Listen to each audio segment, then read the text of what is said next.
Driven to Win presents A Christmas Carol. Written by Charles Dickens. Let's begin the story. Chapter 1. Marley's Ghost. Marley was dead, to begin with. There is no doubt whatever about that.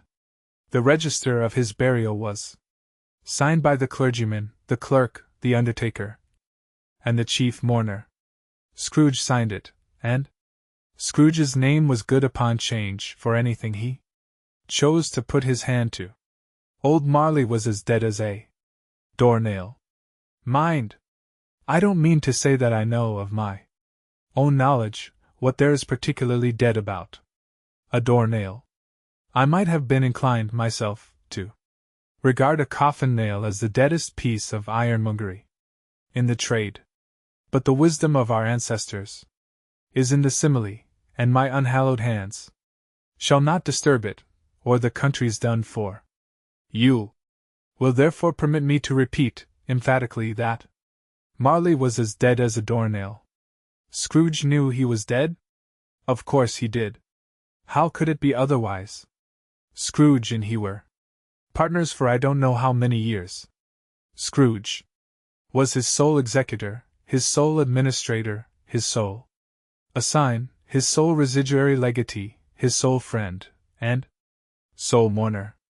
And even Scrooge was not so dreadfully cut up by the sad event, but that he was an excellent man of business on the very day of the funeral, and solemnized it with an undoubted bargain. The mention of Marley's funeral brings me back to the point I started from. There is no doubt that Marley was dead. This must be distinctly understood, or nothing wonderful can come of the story I am going to relate. If we were not perfectly convinced that Hamlet's father died before the play began, there would be nothing more remarkable in his taking a stroll at night, in an easterly wind, upon his own ramparts, than there would be in any other middle-aged gentleman rashly turning out after dark in a breezy spot, say St. Paul's churchyard, for instance, literally to astonish his son's weak mind. Scrooge never painted out old Marley's name. There it stood, years afterwards, above the warehouse door. Scrooge and Marley. The firm was known as Scrooge and Marley. Sometimes people new to the business called Scrooge Scrooge, and sometimes Marley. But he answered to both names. It was all the same to him. Oh, but he was a tight-fisted hand at the grindstone. Scrooge. A squeezing, wrenching, grasping, scraping, clutching, covetous, old sinner, hard and sharp as flint, from which no steel had ever struck out generous fire, secret, and self-contained, and solitary as an oyster. The cold within him froze his old features, nipped his pointed nose, shriveled his cheek, stiffened his gait, made his eyes red, his thin lips blue, and spoke out shrewdly in his grating voice. A frosty rime was on his head, and on his eyebrows, and his wiry chin. He carried his own low temperature always about with him. He iced his office in the dog days, and didn't thaw at 1 degree at Christmas. External heat and cold had little influence on Scrooge. No warmth could warm, no wintry weather chill him. No wind that blew was bitterer than he. No falling snow was more intent upon its purpose, no pelting rain less open to entreaty. Foul weather didn't know where to have him. The heaviest rain, and snow, and hail, and sleet could boast of the advantage over him in only one respect. They often came down handsomely, and Scrooge never did. Nobody ever stopped him in the street to say, with gladsome looks, "My dear Scrooge, how are you? When will you come to see me?" No beggars implored him to bestow a trifle, no children asked him what it was o'clock, no man or woman ever once in all his life inquired the way to such and such a place, of Scrooge. Even the blind men's dogs appeared to know him, and when they saw him coming on, would tug their owners into doorways and up courts, and then would wag their tails as though they said, "No, I had all is better than an evil eye dark master. But what did Scrooge care? It was the very thing he liked. To edge his way along the crowded paths of life, warning all human sympathy to keep its distance, was what the knowing ones call nuts to Scrooge. Once upon a time of all the good days in the year, on Christmas Eve old Scrooge sat busy in his counting house. It was cold, bleak, biting weather, foggy withal, and he could hear the people in the court outside go wheezing up and down, beating their hands upon their breasts, and stamping their feet upon the pavement stones to warm them. The city clocks had only just gone 3, but it was quite dark already. It had not been light all day, and candles were flaring in the windows of the neighboring offices, like ruddy smears upon the palpable brown air. The fog came pouring in at every chink and keyhole, and was so dense without that although the court was of the narrowest, the houses opposite were mere phantoms. To see the dingy cloud come drooping down, obscuring everything, one might have thought that nature lived hard by, and was brewing on a large scale. The door of Scrooge's counting house was open, that he might keep his eye upon his clerk, who in a dismal little cell beyond, a sort of tank, was copying letters. Scrooge had a very small fire, but the clerk's fire was so very much smaller that it looked like one coal. But he couldn't replenish it, for Scrooge kept the coal box in his own room, and so surely as the clerk came in with the shovel, the master predicted that it would be necessary for them to part. Wherefore, the clerk put on his white comforter, and tried to warm himself at the candle, in which effort, not being a man of a strong imagination, he failed. "A Merry Christmas, Uncle! God save you!" cried a cheerful voice. It was the voice of Scrooge's nephew, who came upon him so quickly that this was the first intimation he had of his approach. "Bah!" said Scrooge. "Humbug!" He had so heated himself with rapid walking in the fog and frost, this nephew of Scrooge's, that he was all in a glow. His face was ruddy and handsome, his eyes sparkled, and his breath smoked again. "Christmas a humbug, Uncle!" said Scrooge's nephew. "You don't mean that, I am sure?" "I do," said Scrooge. "Merry Christmas!" "What? Right have you to be merry? What reason have you to be merry? You're poor enough." "Come, then," returned the nephew gaily. "What? Right have you to be dismal? What reason have you to be morose? You're rich enough." Scrooge, having no better answer ready on the spur of the moment, said, "Bah!" again, and followed it up with "Humbug!" "Don't be cross, Uncle," said the nephew. "What else can I be," returned the uncle, "when I live in such a world of fools as this? Merry Christmas! Out upon Merry Christmas!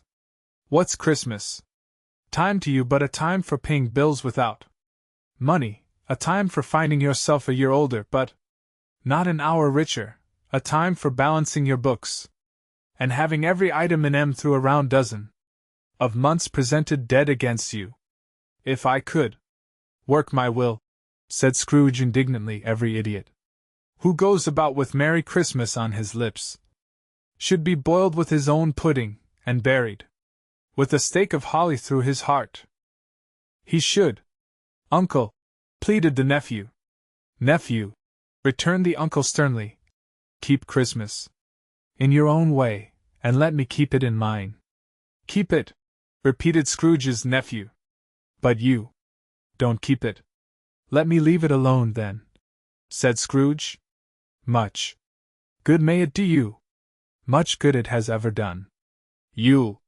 There are many things from which I might have derived good, by which I have not profited, I dare say," returned the nephew.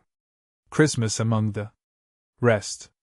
But I am sure I have always thought of Christmas time, when it has come round, apart from the veneration due to its sacred name and origin, if anything belonging to it can be apart from that as a good time, a kind, forgiving, charitable, pleasant time, the only time I know of, in the long calendar of the year, when men and women seem by one consent to open their shut-up hearts freely, and to think of people below them as if they really were fellow passengers to the grave, and not another race of creatures bound on other journeys. And therefore, Uncle, though it has never put a scrap of gold or silver in my pocket, I believe that it has done me good, and will do me good, and I say, God bless it. The clerk in the tank involuntarily applauded, becoming immediately sensible of the impropriety. He poked the fire, and extinguished the last frail spark. Forever. Let me hear another sound from you, said Scrooge, and you'll keep your Christmas by losing your situation. You're quite a powerful speaker, sir, he added, turning to his nephew. I wonder you don't go into Parliament. Don't be angry, Uncle. Come, dine with us tomorrow. Scrooge said that he would see him. Yes, indeed he did. He went the whole length of the expression, and said that he would see him in that extremity first. But why? Cried Scrooge's nephew. Why? Why did you get married? Said Scrooge. Because I fell in love. Because you fell in love, growled Scrooge, as if that were the only one thing in the world more ridiculous than a Merry Christmas. Good afternoon. Nay, Uncle, but you never came to see me before. That happened. Why give it as a reason for not coming now? Good afternoon, said Scrooge. I want nothing from you. I ask nothing of you. Why cannot we be friends? Good afternoon, said Scrooge. I am sorry, with all my heart, to find you so resolute. We have never had any quarrel, to which I have been a party. But I have made the trial in homage to Christmas, and I'll keep my Christmas humor to the last. So a Merry Christmas, Uncle. Good afternoon, said Scrooge. And a Happy New Year. Good afternoon, said Scrooge. His nephew left the room without an angry word. Notwithstanding, he stopped at the outer door to bestow the greetings of the season on the clerk, who, cold as he was warmer than Scrooge, for he returned them cordially. There's another fellow, muttered Scrooge, who overheard him. My clerk, with 15 shillings a week, and a wife and family, talking about a merry Christmas. I'll retire to Bedlam. This lunatic, in letting Scrooge's nephew out, had let 2 other people in. They were portly gentlemen, pleasant to behold, and now stood, with their hats off, in Scrooge's office. They had books and papers in their hands and bowed to him. Scrooge and Marley's, I believe, said one of the gentlemen, referring to his list. Have I the pleasure of addressing Mr. Scrooge or Mr. Marley? Mr. Marley has been dead these 7 years, Scrooge replied. He died 7 years ago, this very night. We have no doubt his liberality is well represented by his surviving partner, said the gentleman, presenting his credentials. It certainly was, for they had been 2 kindred spirits. At the ominous word, liberality, Scrooge frowned and shook his head, and handed the credentials back. At this festive season of the year, Mr. Scrooge, said the gentleman, taking up a pen, it is more than usually desirable that we should make some slight provision for the poor and destitute, who suffer greatly at the present time. Many thousands are in want of common necessaries, hundreds of thousands are in want of common comforts, sir. Are there no prisons? Asked Scrooge. Plenty of prisons, said the gentleman, laying down the pen again. And the union workhouses? Demanded Scrooge. Are they still in operation? They are. Still, returned the gentleman. I wish I could say they were not. The treadmill and the poor law are in full vigor. Then? Said Scrooge. Both very busy, sir. Oh, I was afraid, from what you said at first, that something had occurred to stop them in their useful course," said Scrooge. "I'm very glad to hear it. Under the impression that they scarcely furnish Christian cheer of mind or body to the multitude," returned the gentleman.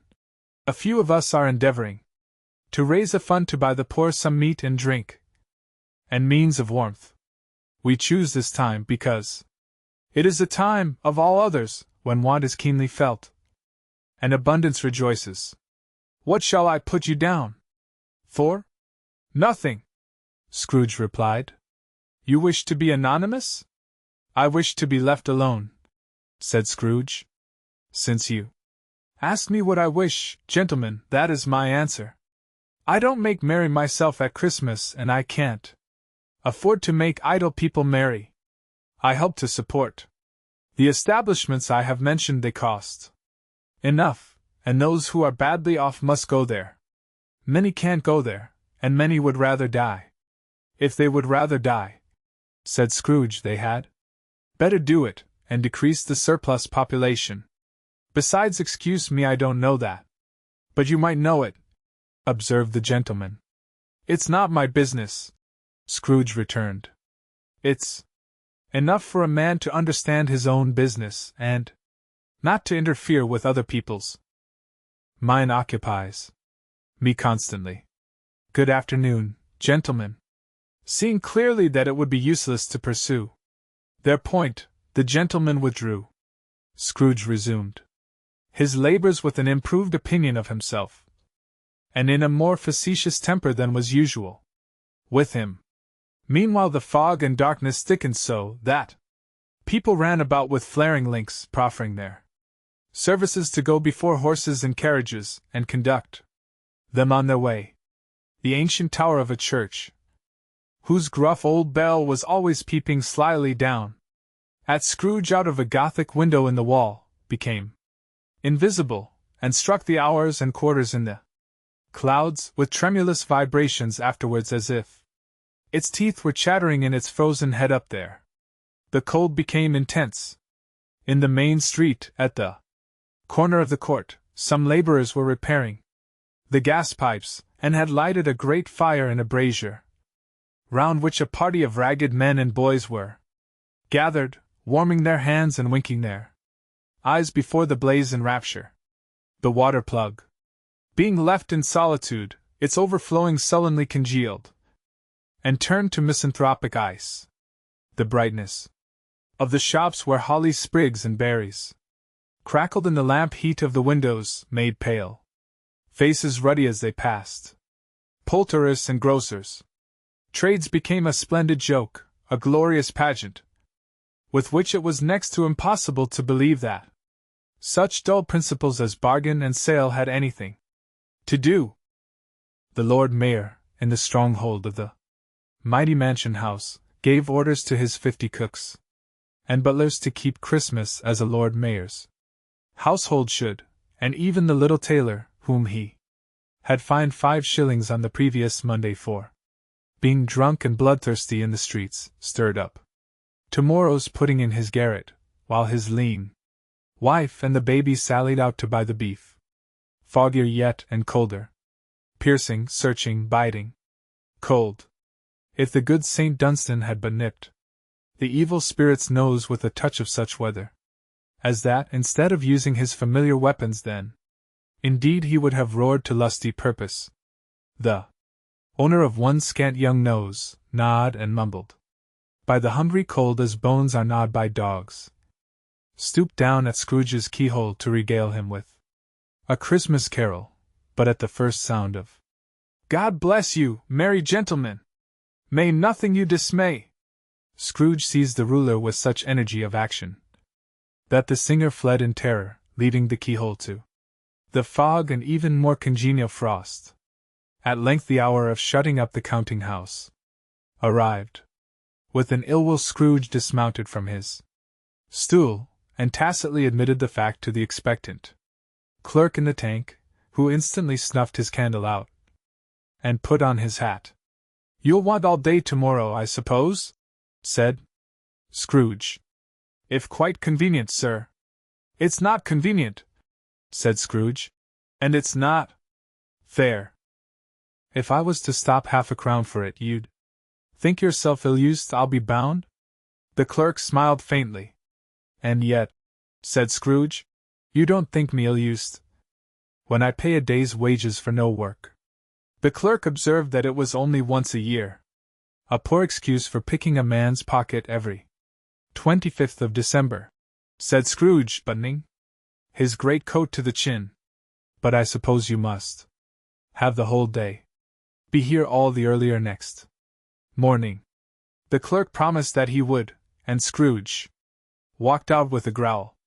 The office was closed in a twinkling, and the clerk, with the long ends of his white comforter dangling below his waist, for he boasted no great coat, went down a slide on Cornhill, at the end of a lane of boys 20 times in honor of its being Christmas Eve, and then ran home to Camden Town as hard as he could pelt to play at blindman's buff. Scrooge took his melancholy dinner in his usual melancholy tavern, and having read all the newspapers, and beguiled the rest of the evening with his banker's book, went home to bed. He lived in chambers which had once belonged to his deceased partner. They were a gloomy suite of rooms in a lowering pile of building up a yard, where it had so little business to be, that one could scarcely help fancying it must have run there when it was a young house, playing at hide-and-seek with other houses, and forgotten the way out again. It was old enough now, and dreary enough, for nobody lived in it but Scrooge, the other rooms being all let out as offices. The yard was so dark that even Scrooge, who knew its every stone, was fain to grope with his hands. The fog and frost so hung about the black old gateway of the house, that it seemed as if the genius of the weather sat in mournful meditation on the threshold. Now, it is a fact that there was nothing at all particular about the knocker on the door, except that it was very large. It is also a fact that Scrooge had seen it, night and morning, during his whole residence in that place, also that Scrooge had as little of what is called fancy about him as any man in the city of London, even including, which is a bold word, the corporation, alderman, and livery. Let it also be borne in mind that Scrooge had not bestowed one thought on Marley since his last mention of his 7 years dead partner that afternoon. And then, let any man explain to me, if he can, how it happened that Scrooge, having his key in the lock of the door, saw in the knocker, without its undergoing any intermediate process of change, not a knocker, but Marley's face. Marley's face.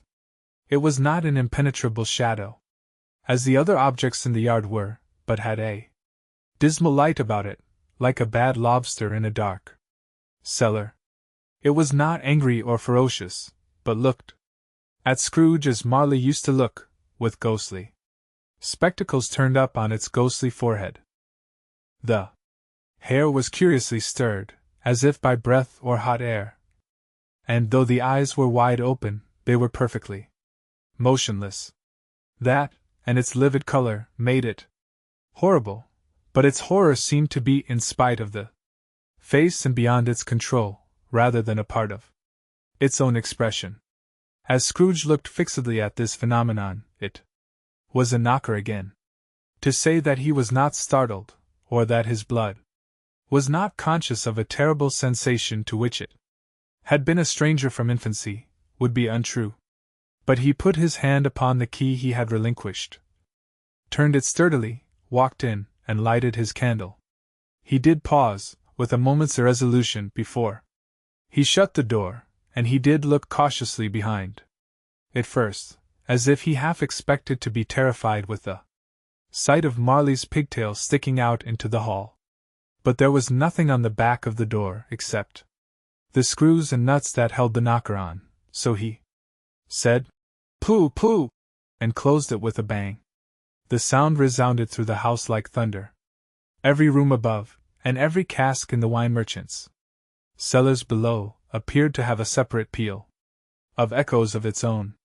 Scrooge was not a man to be frightened by echoes. He fastened the door, and walked across the hall, and up the stairs, slowly too, trimming his candle as he went.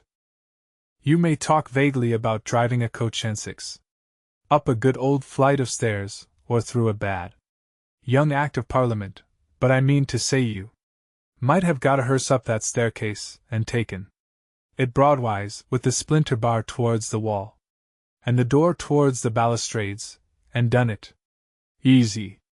There was plenty of width for that, and room to spare, which is perhaps the reason why Scrooge thought he saw a locomotive hearse going on before him in the gloom.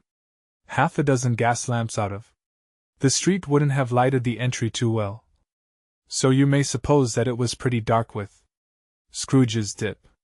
Up Scrooge went, not caring a button for that. Darkness is cheap, and Scrooge liked it.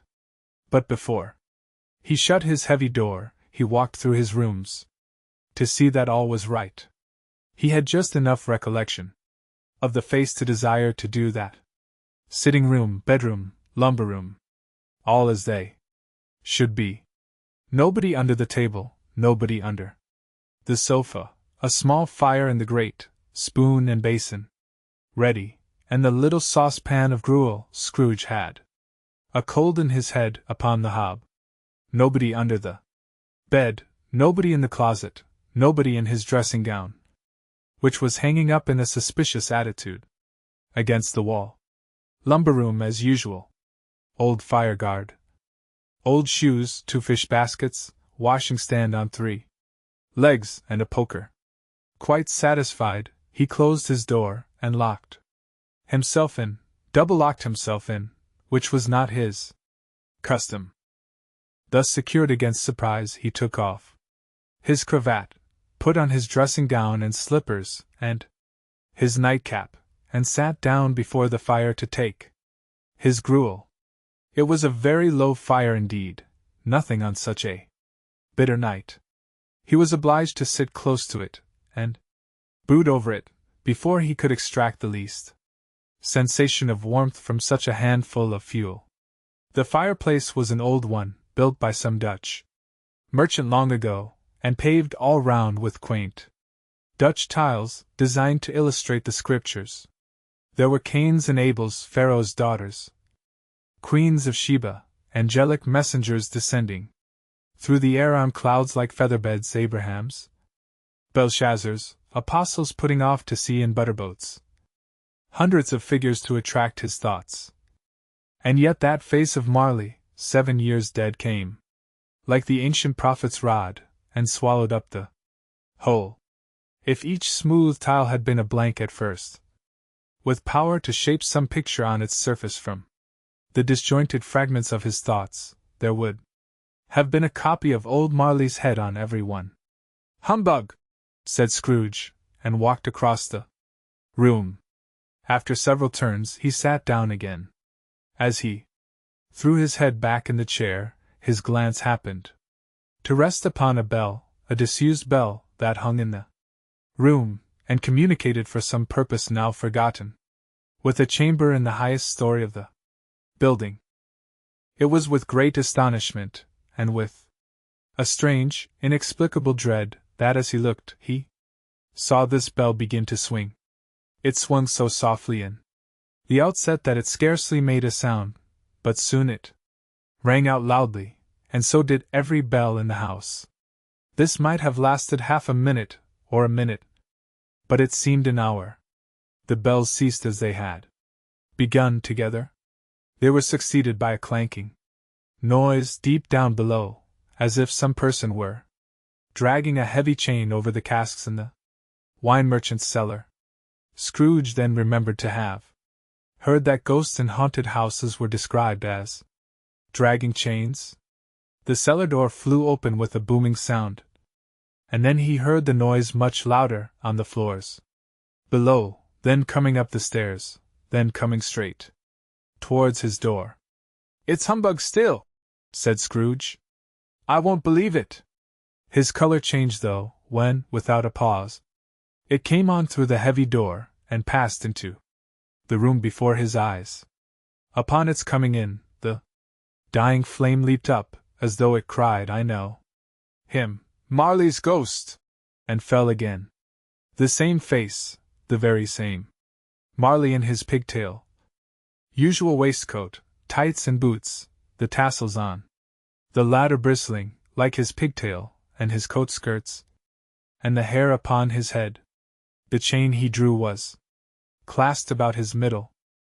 It was long, and wound about him like a tail, and it was made for Scrooge. Observed it closely of cash boxes, keys, padlocks, ledgers, deeds, and heavy purses wrought in steel.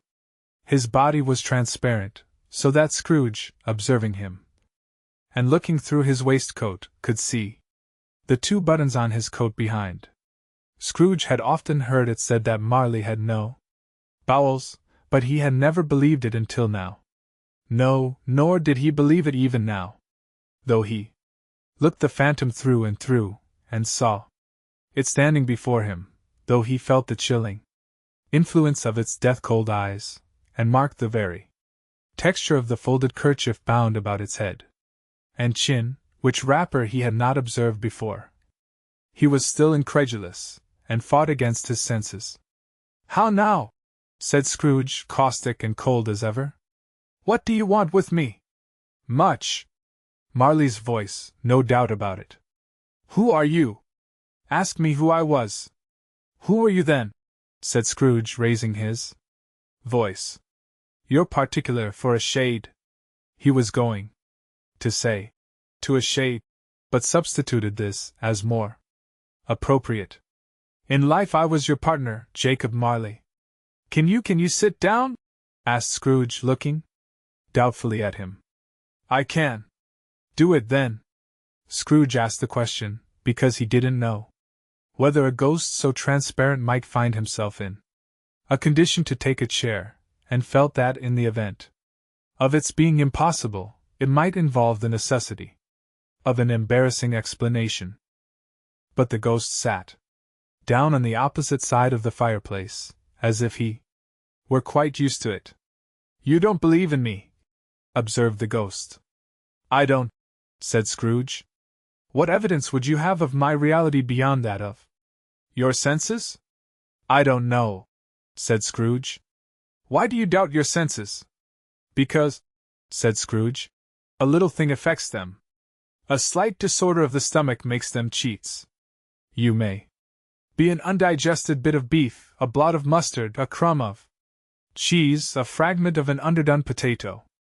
There's more of gravy than of grave about you, whatever you are." Scrooge was not much in the habit of cracking jokes, nor did he feel, in his heart, by any means waggish then. The truth is, that he tried to be smart, as a means of distracting his own attention, and keeping down his terror, for the spectre's voice disturbed the very marrow in his bones. To sit staring at those fixed glazed eyes, in silence, for a moment, would play, Scrooge felt, the very deuce with him. There was something very awful, too, in the spectre's being provided with an infernal atmosphere of its own. Scrooge could not feel it himself, but this was clearly the case, for though the ghost sat perfectly motionless, its hair, and skirts, and tassels, were still agitated as by the hot vapor from an oven. "You see this toothpick?" said Scrooge, returning quickly to the charge, for the reason just assigned, and wishing, though it were only for a second, to divert the vision's stony gaze from himself. "I do," replied the ghost. "You are not looking at it," said Scrooge. "But I see it," said the ghost, notwithstanding. "Well," returned Scrooge, "I have but to swallow this, and be for the rest of my days persecuted by a legion of goblins, all of my own creation. Humbug! I tell you! Humbug!" At this the spirit raised a frightful cry, and shook its chain with such a dismal and appalling noise that Scrooge held on tight to his chair, to save himself from falling in a swoon. But how much greater was his horror, when the phantom taking off the bandage round its head, as if it were too warm to wear indoors. Its lower jaw dropped down upon its breast. Scrooge fell upon his knees, and clasped his hands before his face. "Mercy!" he said. "Dreadful apparition, why do you trouble me?" "Man of the worldly mind," replied the ghost, "do you believe in me or not?" "I do," said Scrooge. "I must. But why do spirits walk the earth, and why do they come to me?" "It is required of every man," the ghost returned, "that the spirit within him should walk abroad among his fellow-men, and travel far and wide, and if that spirit goes not forth in life, it is condemned to do so after death. It is doomed to wander through the world, though, woe is me, and witness what it cannot share, but might have shared on earth, and turn to happiness." Again the spectre raised a cry, and shook its chain, and wrung its shadowy hands. "You are fettered," said Scrooge, trembling. "Tell me why." "I wear the chain I forged in life," replied the ghost. "I made it link by link, and yard by yard, I girded it on of my own free will, and of my own free will I wore it. Is its pattern strange to you?" Scrooge trembled more and more. "Or would ye know," pursued the ghost, "the weight and length of the strong coil you bear yourself? It was full as heavy and as long as this 7 Christmas Eves ago. You have labored on it since. It is a ponderous chain." Scrooge glanced about him on the floor, in the expectation of finding himself surrounded by some 50 or 60 fathoms of iron cable, but he could see nothing. "Jacob," he said imploringly. "Old Jacob Marley. Tell me more. Speak comfort to me, Jacob." "I have none to give," the ghost replied. "It comes from other regions, Ebenezer Scrooge, and is conveyed by other ministers to other kinds of men. Nor can I tell you what I would. A very little more is all permitted to me. I cannot rest, I cannot stay, I cannot linger anywhere. My spirit never walked beyond our counting-house, mark me, in life my spirit never roved beyond the narrow limits of our money-changing hole, and weary journeys lie before me." It was a habit with Scrooge, whenever he became thoughtful, to put his hands in his breeches pockets. Pondering on what the ghost had said, he did so now, but without lifting up his eyes or getting off his knees. "You must have been very slow about it, Jacob," Scrooge observed, in a businesslike manner, though with humility and deference. "Slow," the ghost repeated. 7 years dead," mused Scrooge. "And traveling all the time?" "The whole time," said the ghost. "No rest, no peace. Incessant torture of remorse." "You travel fast?" said Scrooge. "On the wings of the wind," replied the ghost. "You might have got over a great quantity of ground in 7 years," said Scrooge. The ghost, on hearing this, set up another cry and clanked its chain so hideously in the dead silence of the night that the ward would have been justified in indicting it for a nuisance. "Oh, captive, bound, and double ironed," cried the phantom, "not to know that ages of incessant labor by immortal creatures for this earth must pass into eternity before the good of which it is susceptible is all developed. Not to know that any Christian spirit, working kindly in its little sphere, whatever it may be, will find its mortal life too short for its vast means of usefulness. Not to know that no space of regret can make amends for one life's opportunity misused. Yet such was I. Oh, such was I. But you were always a good man of business, Jacob," faltered Scrooge, who now began to apply this to himself. "Business!" cried the ghost, wringing its hands again. "Mankind was my business. The common welfare was my business, charity, mercy, forbearance, and benevolence were all my business. The dealings of my trade were but a drop of water in the comprehensive ocean of my business. It held up its chain at arm's length, as if that were the cause of all its unavailing grief, and flung it heavily upon the ground again. At this time of the rolling year, the spectre said, I suffer most.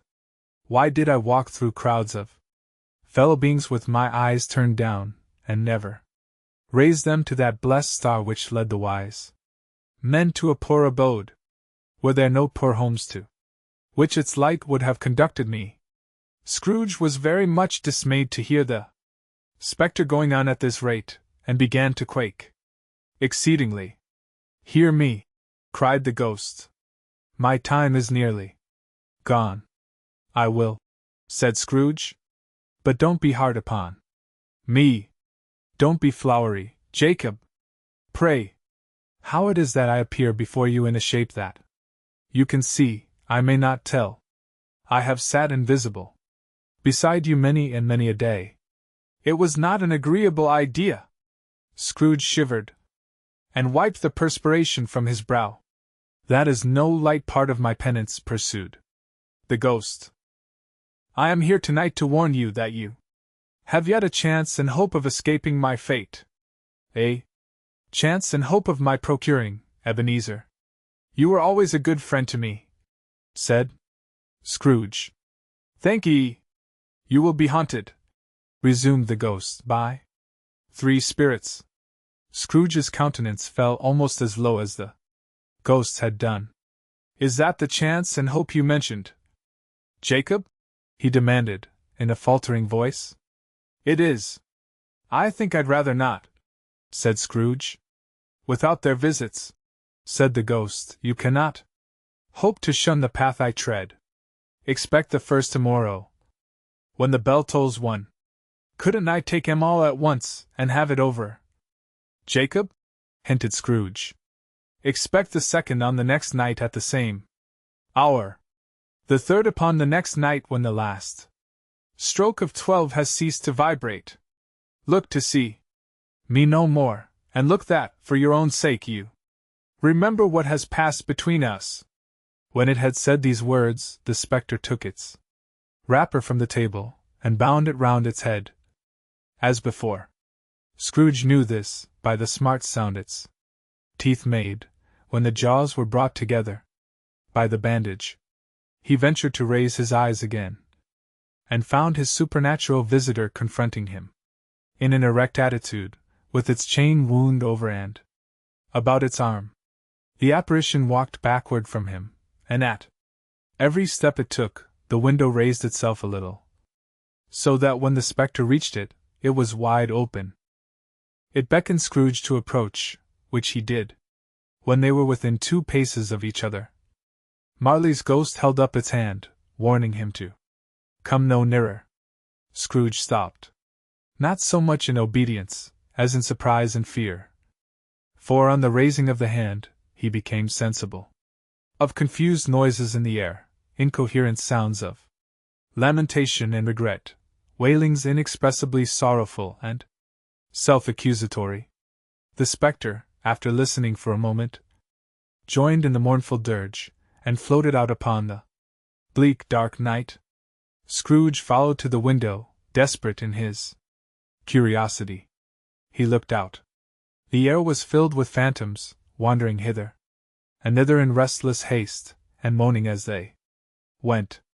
Every one of them wore chains like Marley's ghosts. Some few, they might be guilty governments, were linked together, none were free. Many had been personally known to Scrooge in their lives. He had been quite familiar with one old ghost, in a white waistcoat, with a monstrous iron safe attached to its ankle, who cried piteously at being unable to assist a wretched woman with an infant, whom it saw below upon a doorstep. The misery with them all was, clearly, that they sought to interfere for good in human matters, and had lost the power forever. Whether these creatures faded into mist, or mist enshrouded them, he could not tell. But they and Their spirit voices faded together, and the night became as it had been when he walked home. Scrooge closed the window, and examined the door by which the ghost had entered. It was double-locked, as he had locked it with his own hands, and the bolts were undisturbed. He tried to say, "Humbug!" but stopped at the first syllable, and being, from the emotion he had undergone, or the fatigues of the day, or his glimpse of the invisible world, or the dull conversation of the ghost, or the lateness of the hour, much in need of repose, went straight to bed, without undressing, and fell asleep upon the instant. Chapter 2. The first of the three spirits. When Scrooge awoke, it was so dark that, looking out of bed, he could scarcely distinguish the transparent window from the opaque walls of his chamber. He was endeavoring to pierce the darkness with his ferret eyes, when the chimes of a neighboring church struck the 4 quarters. So he listened for the hour. To his great astonishment, the heavy bell went on from 6 to 7, and from 7 to 8, and regularly up to 12, then stopped. 12. It was past 2 when he went to bed. The clock was wrong. An icicle must have got into the works. 12. He touched the spring of his repeater, to correct this most preposterous clock. Its rapid little pulse beat 12. And stopped. "Why, it isn't possible," said Scrooge, "that I can have slept through a whole day and far into another night. It isn't possible that anything has happened to the sun, and this is 12 at noon." The idea being an alarming one, he scrambled out of bed and groped his way to the window. He was obliged to rub the frost off with the sleeve of his dressing gown before he could see anything, and could see very little then. All he could make out was that it was still very foggy and extremely cold, and that there was no noise of people running to and fro, and making a great stir, as there unquestionably would have been if night had beaten off bright day, and taken possession of the world. This was a great relief, because 3 days after sight of this first of exchange paid to Mr. Ebenezer Scrooge, or his order, and so forth, would have become a mere United States security if there were no days to count by. Scrooge went to bed again, and thought, and thought, and thought it over and over and over, and could make nothing of it. The more he thought, the more perplexed he was, and the more he endeavored not to think, the more he thought. Marley's ghost bothered him exceedingly. Every time he resolved within himself, after mature inquiry, that it was all a dream, his mind flew back again, like a strong spring released, to its first position, and presented the same problem to be worked all through. Was it a dream or not? Scrooge lay in this state until the chime had gone 3 quarters more, when he remembered on a sudden that the ghost had warned him of a visitation when the bell tolled 1.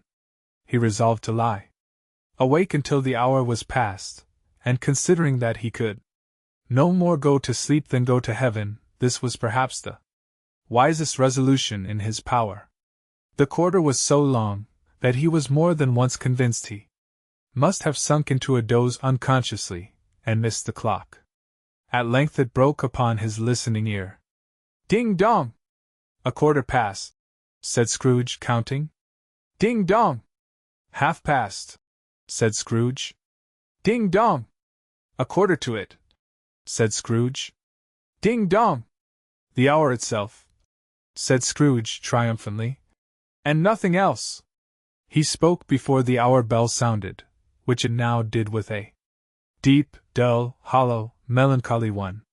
Light flashed up in the room upon the instant, and the curtains of his bed were drawn. The curtains of his bed were drawn aside, I tell you, by a hand. Not the curtains at his feet, nor the curtains at his back, but those to which his face was addressed.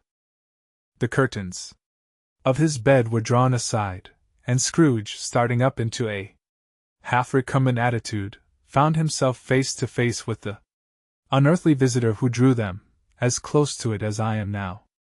To you, and I am standing in the spirit at your elbow.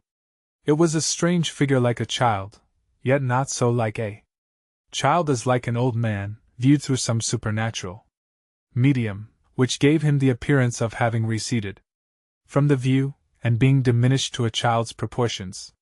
Its hair, which hung about its neck and down its back, was white as if with age, and yet the face had not a wrinkle in it, and the tenderest bloom was on the skin. The arms were very long and muscular, the hands the same, as if its hold were of uncommon strength. Its legs and feet, most delicately formed, were, like those upper members, bare. It wore a tunic of the purest white, and round its waist was bound a lustrous belt, the sheen of which was beautiful. It held a branch of fresh green holly in its hand, and in singular contradiction of that wintry emblem, had its dress trimmed with summer flowers. But the strangest thing about it was that from the crown of its head there sprung a bright clear jet of light by which all this was visible, and which was doubtless the occasion of its using, in its duller moments, a great extinguisher for a cap, which it now held under its arm. Even this, though, when Scrooge looked at it with increasing steadiness, was not its strangest quality. For as its belt sparkled and glittered now in one part and now in another, and what was light one instant, at another time was dark, so the figure itself fluctuated in its distinctness, being now a thing with one arm, now with one leg, now with 20 legs, now a pair of legs without a head, now a head without a body, of which dissolving parts, no outline would be visible in the dense gloom wherein they melted away. And in the very wonder of this, it would be itself again, distinct and clear as ever. "Are you the spirit, sir, whose coming was foretold to me?" asked Scrooge. "I am." The voice was soft and gentle, singularly low, as if, instead of being so close beside him, it were at a distance. "Who and what are you?" Scrooge demanded. "I am the ghost of Christmas past." "Long past?" inquired Scrooge, observant of its dwarfish stature. "No. Your past."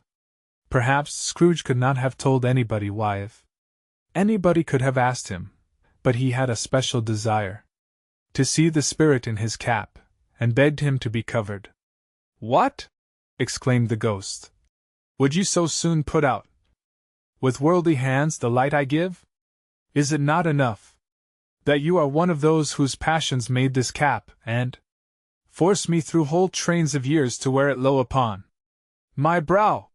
Scrooge reverently disclaimed all intention to offend, or any knowledge of having wilfully bonneted the spirit at any period of his life. He then made bold to inquire what business brought him there. "Your welfare," said the ghost. Scrooge expressed himself much obliged, but could not help thinking that a night of unbroken rest would have been more conducive to that end. The spirit must have heard him thinking, for it said immediately, "Your reclamation, then? Take heed." It put out its strong hand as it spoke, and clasped him gently by the arm. "Rise, and walk with me." It would have been in vain for Scrooge to plead that the weather and the hour were not adapted to pedestrian purposes. That bed was warm, and the thermometer a long way below freezing, that he was clad but lightly in his slippers, dressing gown, and nightcap, and that he had a cold upon him at that time. The grasp, though gentle as a woman's hand, was not to be resisted. He rose, but finding that the spirit made towards the window, clasped his robe in supplication. "I am a mortal," Scrooge remonstrated, "and liable to fall." "Bear but a touch of my hand there," said the spirit, laying it upon his heart, "and you shall be upheld in more than this." As the words were spoken, they passed through the wall, and stood upon an open country road, with fields on either hand. The city had entirely vanished. Not a vestige of it was to be seen. The darkness and the mist had vanished. with it, for it was a clear, cold, winter day, with snow upon the ground. "Good heaven!" said Scrooge, clasping his hands together, as he looked about him. "I was bred in this place. I was a boy here." The spirit gazed upon him mildly. Its gentle touch, though it had been light and instantaneous, appeared still present to the old man's sense of feeling. He was conscious of 1,000 odors floating in the air, each one connected with 1,000 thoughts, and hopes, and joys, and cares, long, long forgotten. "Your lip is trembling," said the ghost. "And what is that upon your cheek?" Scrooge muttered, with an unusual catching in his voice, that it was a pimple, and begged the ghost to lead him where he would. "You recollect the way?" inquired the spirit. "Remember it," cried Scrooge with fervor. "I could walk it blindfold."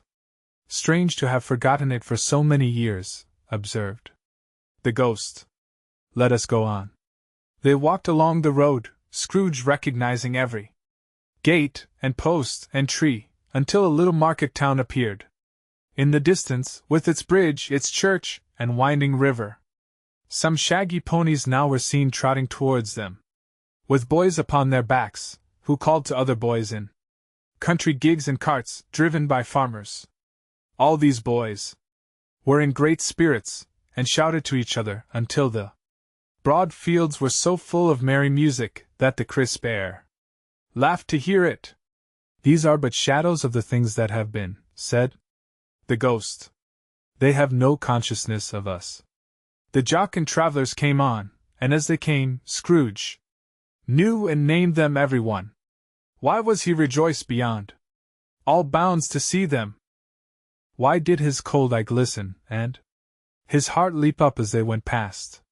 Why was he filled with gladness when he heard them give each other merry Christmas, as they parted at crossroads and byways for their several homes? What was Merry Christmas to Scrooge? Out upon Merry Christmas! What good had it ever done to him? "The school is not quite deserted," said the ghost. "A solitary child, neglected by his friends, is left there still." Scrooge said he knew it, and he sobbed. They left the high road, by a well-remembered lane, and soon approached a mansion of dull red brick, with a little weathercock-surmounted cupola on the roof, and a bell hanging in it.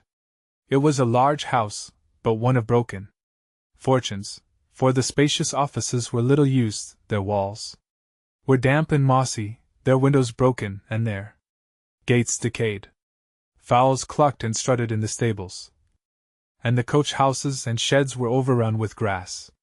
Nor was it more retentive of its ancient state, within, for, entering the dreary hall, and glancing through the open doors of many rooms, they found them poorly furnished, cold, and vast.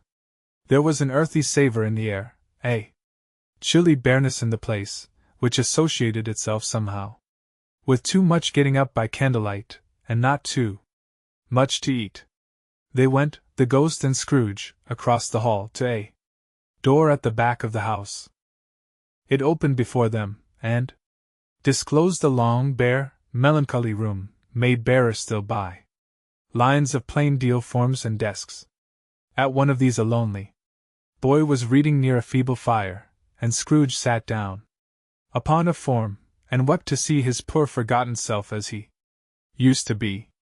Not a latent echo in the house, not a squeak and scuffle from the mice behind the paneling, not a drip from the half-thawed waterspout in the dull yard behind, not a sigh among the leafless boughs of one despondent poplar, not the idle swinging of an empty storehouse door, no, not a clicking in the fire, but fell upon the heart of Scrooge with a softening influence, and gave a freer passage to his tears. The spirit touched him on the arm, and pointed to his younger self, intent upon his reading. Suddenly a man, in foreign garments, wonderfully real and distinct to look at, stood outside the window, with an axe stuck in his belt, and leading by the bridle an ass laden with wood. "Why, it's Ali Baba!" Scrooge exclaimed in ecstasy. It's dear old honest Ali Baba. Yes, yes, I know. One Christmas time, when yonder solitary child was left here all alone. He did come for the first time, just like that. Poor boy. And Valentine, said Scrooge. And his wild brother Orson, there. They go. And what's his name, who was put down in his drawers, asleep, at the gate of Damascus, don't you see him? And the Sultan's groom turned upside down by the genii. There he is upon his head. Serve him right. I'm glad of it. What business had he to be married to the princess? To hear Scrooge expending all the earnestness of his nature on such subjects, in a most extraordinary voice between laughing and crying, and to see his heightened and excited face, would have been a surprise to his business friends in the city indeed. There's the parrot, cried Scrooge. Green body and yellow tail, with a thing like a lettuce growing out of the top of his head, there he is. Per Robin Crusoe he called him, when he came home again after sailing round the island. Per Robin Crusoe, where have you been, Robin Crusoe? The man thought he was dreaming, but he wasn't. It was the parrot, you know. There goes Friday, running for his life to the little creek. Hullo! Whoop! Halloo! Then, with a rapidity of transition very foreign to his usual character, he said, in pity for his former self, Poor boy! And cried again. I wish, Scrooge muttered, putting his hand in his pocket, and looking about him, after drying his eyes with his cuff. But it's too late now. What is the matter? Asked the spirit. Nothing, said Scrooge. Nothing. There was a boy singing a Christmas carol at my door last night. I should like to have given him something, that's all. The ghost smiled thoughtfully, and waved its hand, saying as it did so, Let us see another Christmas. Scrooge's former self grew larger at the words, and the room became a little darker and more dirty. The panels shrunk. The windows cracked, fragments of plaster fell out of the ceiling, and the naked lads were shown instead. But how all this was brought about, Scrooge knew no more than you do. He only knew that it was quite correct, that everything had happened so, that there he was, alone again, when all the other boys had gone home for the jolly holidays. He was not reading now, but walking up and down despairingly. Scrooge looked at the ghost, and with a mournful shaking of his head, glanced anxiously towards the door. It opened, and a little girl, much younger than the boy, came darting in, and putting her arms about his neck, and, often kissing him, addressed him as her dear, dear brother. I have come to bring you home, dear brother, said the child, clapping her tiny hands, and bending down to laugh. To bring you home, home, home. Home, little Fan? Returned the boy. Yes, said the child, brimful of glee. Home for good. And all. Home, forever and ever. Father is so much kinder than he used to be, that home's like heaven. He spoke so gently to me one dear night when I was going to bed that I was not afraid to ask him once more if you might come home, and he said yes, you should, and sent me in a coach to bring you. And you're to be a man, said the child, opening her eyes, and are never to come back here, but first we're to be together all the Christmas long, and have the merriest time in all the world. You are quite a woman, little Fan, exclaimed the boy. She clapped her hands and laughed, and tried to touch his head, but being too little, laughed again, and stood on tiptoe to embrace him. Then she began to drag him, in her childish eagerness, towards the door, and he, nothing loath to go, accompanied her. A terrible voice in the hall cried, Bring down Master Scrooge's box, there. And in the hall appeared the schoolmaster himself, who glared on Master Scrooge with a ferocious condescension and threw him into a dreadful state of mind. By shaking hands with him, he then conveyed him and his sister into the veriest old well of a shivering best parlor that ever was seen, where the maps upon the wall, and the celestial and terrestrial globes in the windows, were waxy with cold. Here he produced a decanter of curiously light wine and a block of curiously heavy cake, and administered installments of those dainties to the young people, at the same time sending out a meager servant to offer a glass of something to the postboy, who answered that he thanked the gentleman, but if it was the same tap as he had tasted before, he had rather not. Master Scrooge's trunk being by this time tied on to the top of the chaise, the children bade the schoolmaster good-bye right willingly, and getting into it, drove gaily down the garden sweep, the quick wheels dashing the hoarfrost and snow from off the dark leaves of the evergreens like spray. Always a delicate creature, whom a breath might have withered, said the ghost. But she had a large heart. So she had, cried Scrooge. You're right. I will not gainsay it, spirit. God forbid. She died a woman, said the ghost, and had, as I think, children. One child, Scrooge returned. True, said the ghost. Your nephew. Scrooge seemed uneasy in his mind, and answered briefly, yes. Although they had but that moment left the school behind them, they were now in the busy thoroughfares of a city, where shadowy passengers passed and repassed, where shadowy carts and coaches battled for the way, and all the strife and tumult of a real city were. It was made plain enough, by the dressing of the shops, that here too it was Christmas time again, but it was evening, and the streets were lighted up. The ghost stopped at a certain warehouse door, and asked Scrooge if he knew it. Know it, said Scrooge. Was I apprenticed here? They went in, at sight of an old gentleman in a Welsh wig, sitting behind such a high desk, that if he had been 2 inches taller he must have knocked his head against the ceiling. Scrooge cried in great excitement, Why, it's old Fezziwig! Bless his heart, it's Fezziwig! Alive again! Old Fezziwig laid down his pen, and looked up at the clock, which pointed to the hour of 7. He rubbed his hands, adjusted his capacious waistcoat, laughed all over himself, from his shoes to his organ of benevolence, and called out in a comfortable, oily, rich, fat, jovial voice, Yo-ho there! Ebenezer! Dick! Scrooge's former self, now grown a young man, came briskly in, accompanied by his fellow prentice, Dick Wilkins, to be sure, said Scrooge to the ghost. Bless me, yes.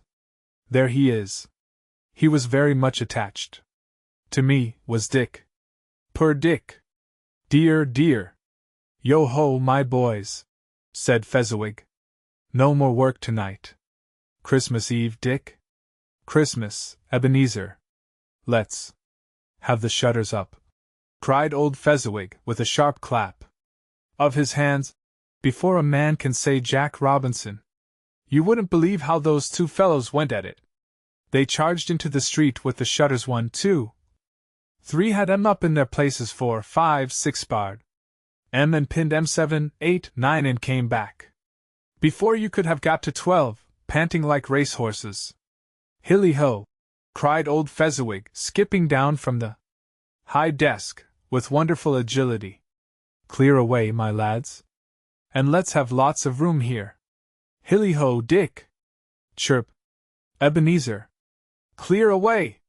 There was nothing they wouldn't have cleared away, or couldn't have cleared away, with old Fezziwig looking on. It was done in a minute. Every movable was packed off, as if it were dismissed from public life forevermore. The floor was swept and watered, the lamps were trimmed, fuel was heaped upon the fire, and the warehouse was as snug, and warm, and dry, and bright a ballroom, as you would desire to see upon a winter's night. In came a fiddler with a music book, and went up to the lofty desk, and made an orchestra of it, and tuned like 50 stomach aches. In came Mrs. Fezziwig, one vast substantial smile. In came the 3 Miss Fezziwigs, beaming and lovable. In came the 6 young followers whose hearts they broke.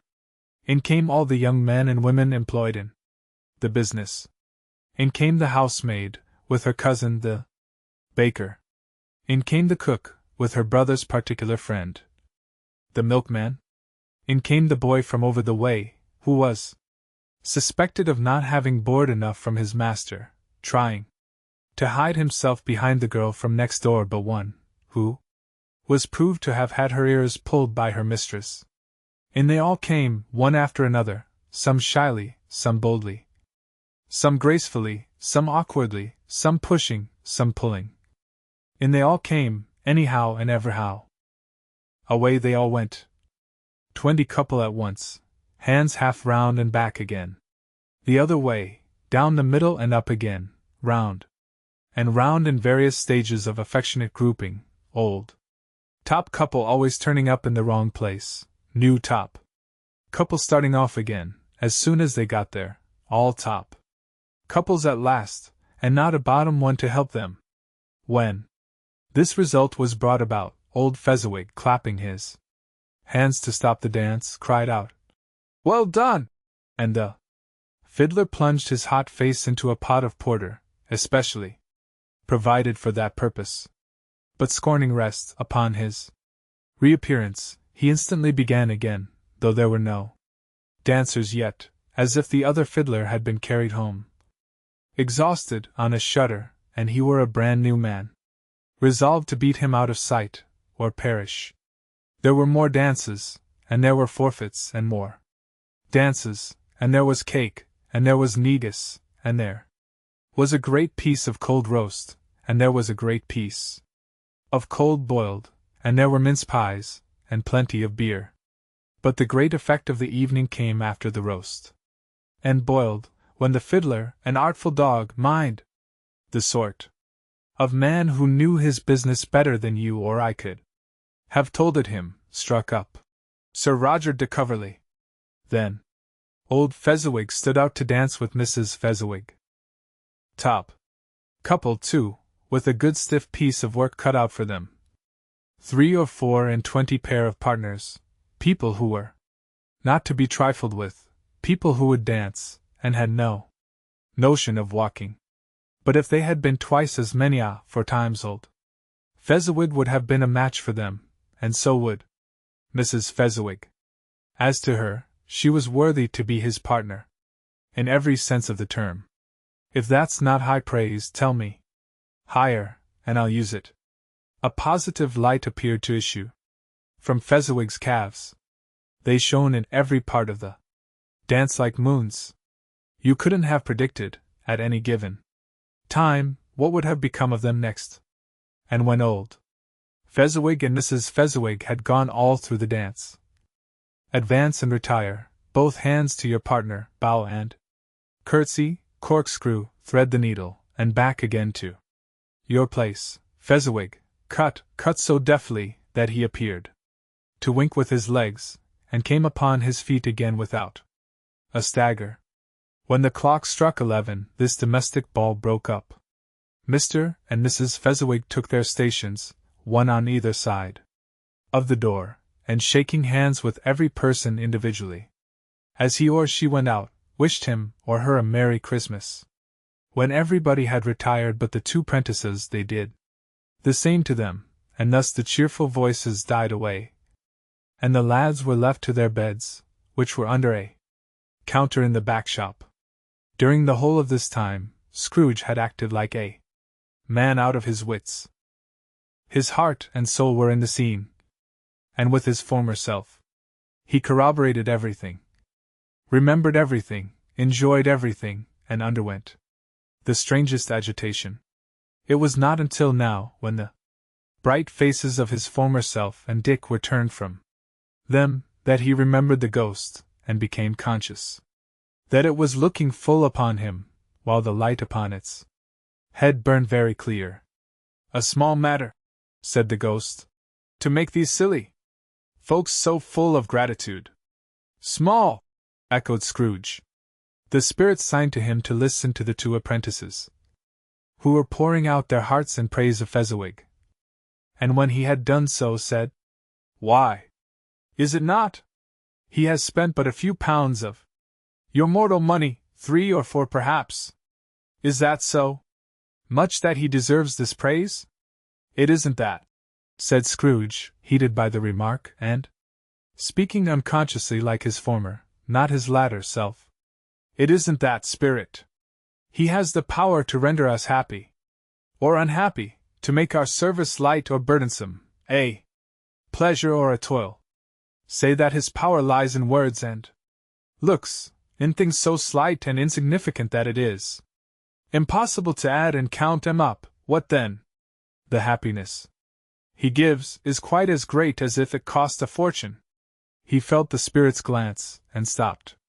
What is the matter? Asked the ghost. Nothing particular, said Scrooge. Something, I think? The ghost insisted. No, said Scrooge.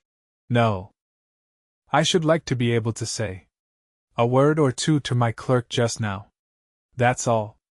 His former self turned down the lamps as he gave utterance to the wish, and Scrooge and the ghost again stood side by side in the open air. My time grows short, observed the spirit. Quick! This was not addressed to Scrooge, or to anyone whom he could see, but it produced an immediate effect. For again, Scrooge saw himself. He was older now, a man in the prime of life.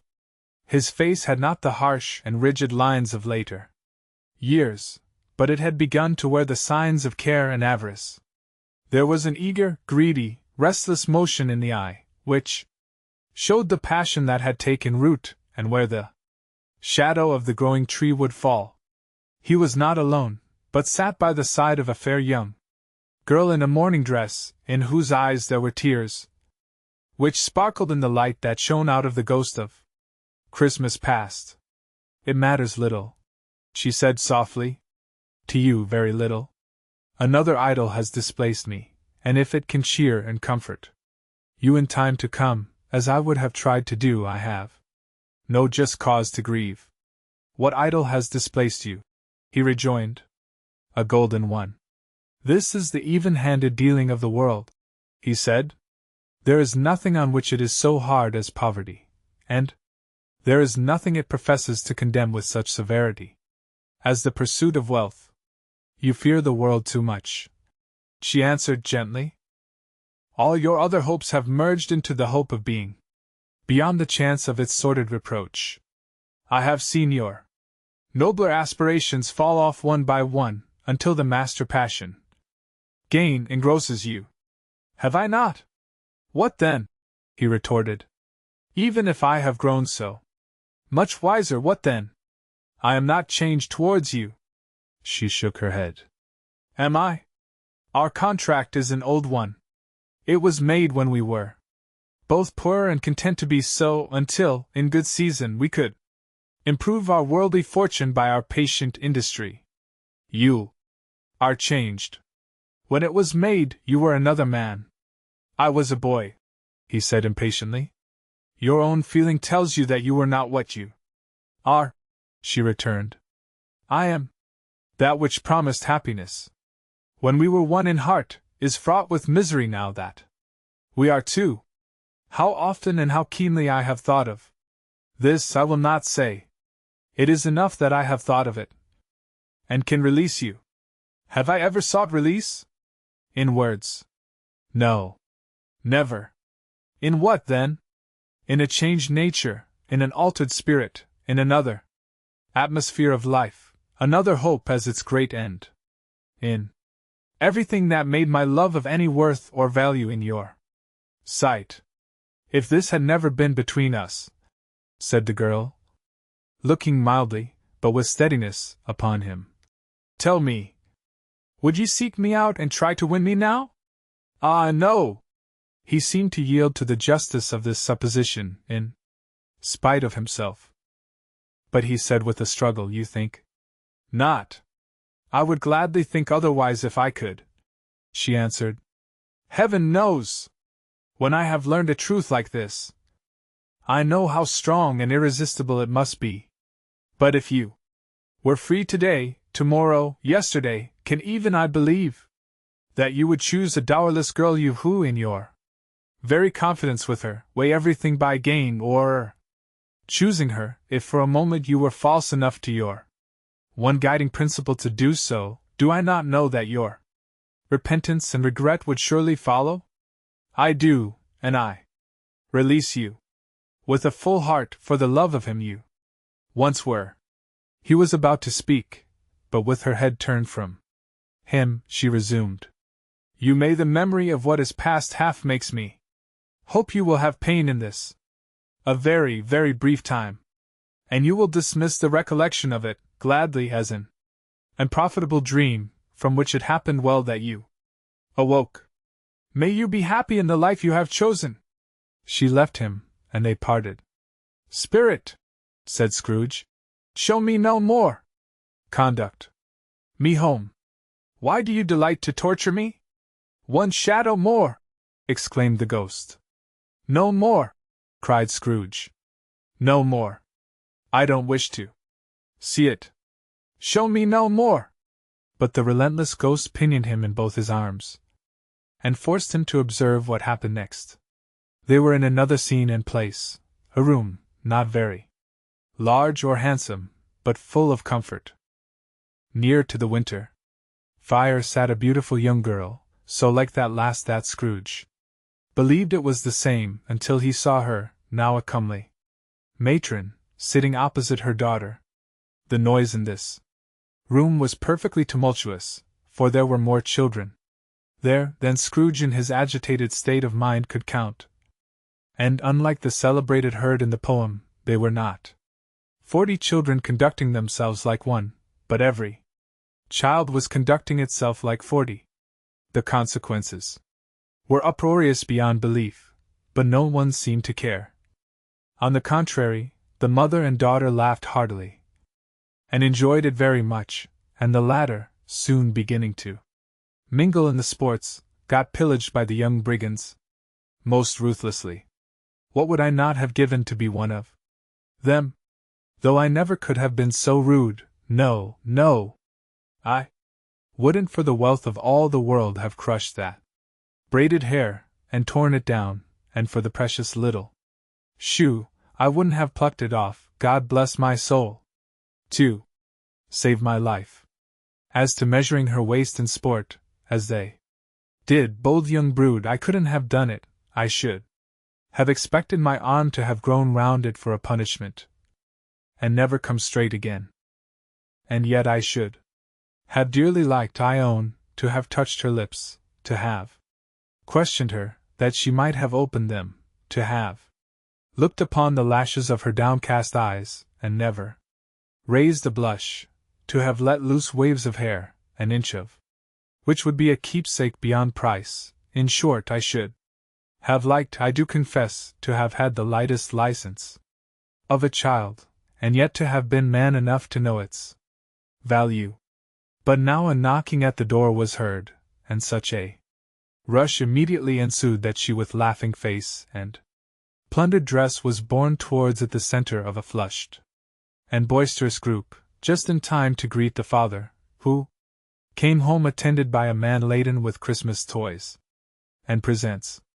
Then the shouting and the struggling, and the onslaught that was made on the defenseless porter, the scaling him with chairs for ladders to dive into his pockets, despoil him of brown paper parcels, hold on tight by his cravat, hug him round his neck, pommel his back, and kick his legs in irrepressible affection. The shouts of wonder and delight with which the development of every package was received. The terrible announcement that the baby had been taken in the act of putting a doll's frying pan into his mouth, and was more than suspected of having swallowed a fictitious turkey, glued on a wooden platter. The immense relief of finding this a false alarm. The joy, and gratitude, and ecstasy. They are all indescribable alike. It is enough that by degrees the children and their emotions got out of the parlor, and by one stair at a time, up to the top of the house, where they went to bed, and so subsided. And now Scrooge looked on more attentively than ever. When the master of the house, having his daughter leaning fondly on him, sat down with her and her mother at his own fireside, and when he thought that such another creature, quite as graceful and as full of promise, might have called him father, and been a springtime in the haggard winter of his life, his sight grew very dim indeed. Belle, said the husband, turning to his wife with a smile, I saw an old friend of yours this afternoon. Who was it? Guess. How can I? Tut, don't I know? She added in the same breath, laughing as he laughed. Mr. Scrooge. Mr. Scrooge it was. I passed his office window, and as it was not shut up, and he had a candle inside, I could scarcely help seeing him. His partner lies upon the point of death, I hear, and there he sat alone. Quite alone in the world, I do believe. Spirit, said Scrooge in a broken voice, remove me from this place. I told you these were shadows of the things that have been, said the ghost. That they are what they are, do not blame me. Remove me, Scrooge exclaimed. I cannot bear it. He turned upon the ghost, and seeing that it looked upon him with a face, in which in some strange way there were fragments of all the faces it had shown him, wrestled with it. Leave me! Take me back! Haunt me no longer! In the struggle, if that can be called a struggle in which the ghost, with no visible resistance on its own part, was undisturbed by any effort of its adversary, Scrooge observed that its light was burning high and bright, and dimly. Connecting that with its influence over him, he seized the extinguisher cap, and by a sudden action pressed it down upon its head. The spirit dropped beneath it, so that the extinguisher covered its whole form, but though Scrooge pressed it down with all his force, he could not hide the light, which streamed from under it, in an unbroken flood upon the ground. He was conscious of being exhausted, and overcome by an irresistible drowsiness, and further, of being in his own bedroom. He gave the cap a parting squeeze, in which his hand relaxed, and had barely time to reel to bed, before he sank into a heavy sleep. Chapter 3. The second of the three spirits. Awaking in the middle of a prodigiously tough snore, and sitting up in bed to get his thoughts together, Scrooge had no occasion to be told that the bell was again upon the stroke of 1. He felt that he was restored to consciousness in the right nick of time, for the especial purpose of holding a conference with the second messenger dispatched to him through Jacob Marley's intervention. But finding that he turned uncomfortably cold when he began to wonder which of his curtains this new spectre would draw back, he put them every one aside with his own hands, and lying down again, established a sharp lookout all round the bed. 4. He wished to challenge the spirit on the moment of its appearance, and did not wish to be taken by surprise and made nervous. Gentlemen of the free and easy sort, who plume themselves on being acquainted with a move or two, and being usually equal to the time of day, express the wide range of their capacity for adventure by observing that they are good for anything from pitch and toss to manslaughter, between which opposite extremes, no doubt, there lies a tolerably wide and comprehensive range of subjects. Without venturing for Scrooge quite as heartily as this, I don't mind calling on you to believe that he was ready for a good broad field of strange appearances, and that nothing between a baby and rhinoceros would have astonished him very much. Now, being prepared for almost anything, he was not by any means prepared for nothing, and consequently, when the bell struck 1, and no shape appeared, he was taken with a violent fit of trembling. 5 minutes, 10 minutes, a quarter of an hour went by, yet nothing came.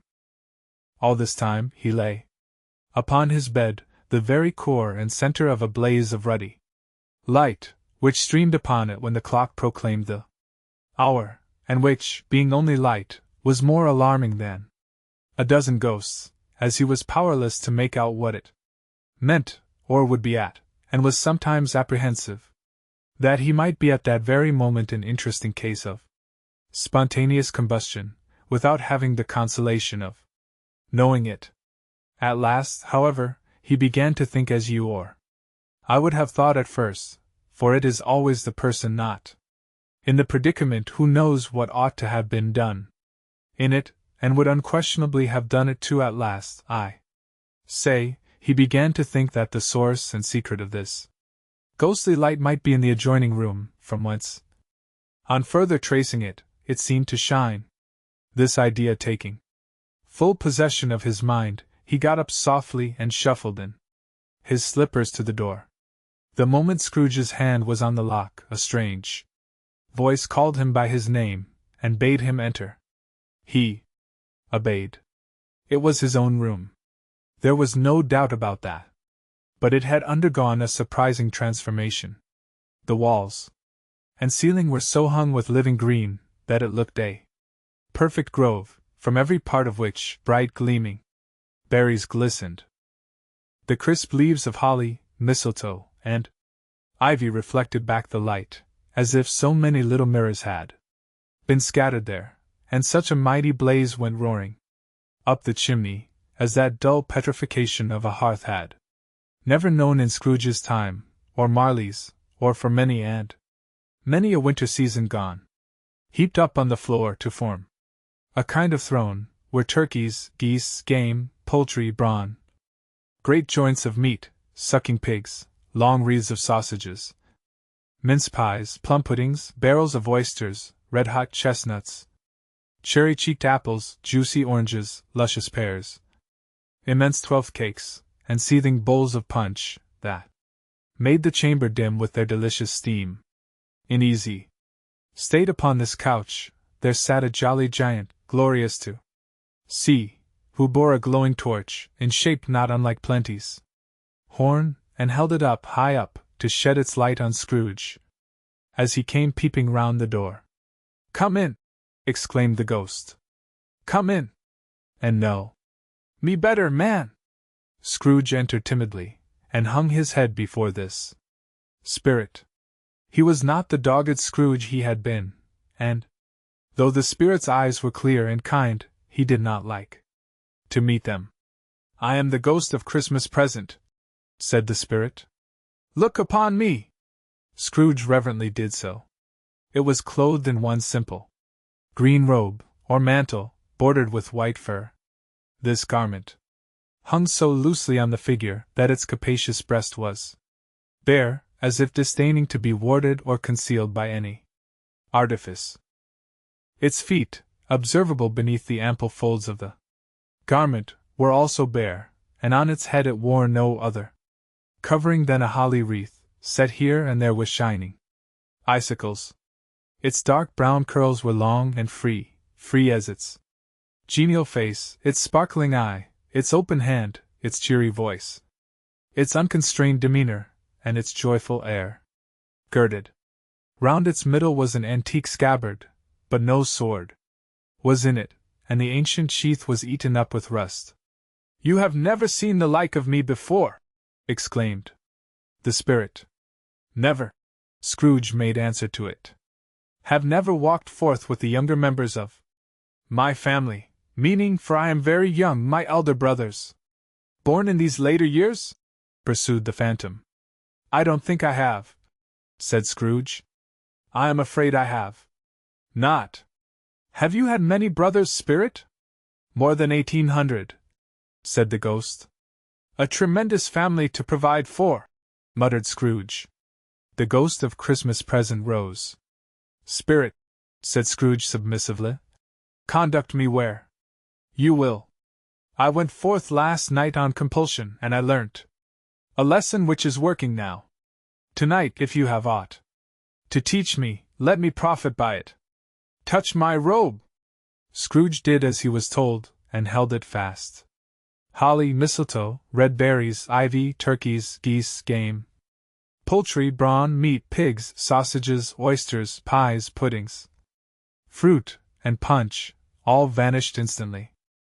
So did the room, the fire, the ruddy glow, the hour of night, and they stood in the city streets on Christmas morning, where, for the weather was severe, the people made a rough, but brisk and not unpleasant kind of music, in scraping the snow from the pavement in front of their dwellings, and from the tops of their houses, whence it was mad delight to the boys to see it come plumping down into the road below, and splitting into artificial little snowstorms.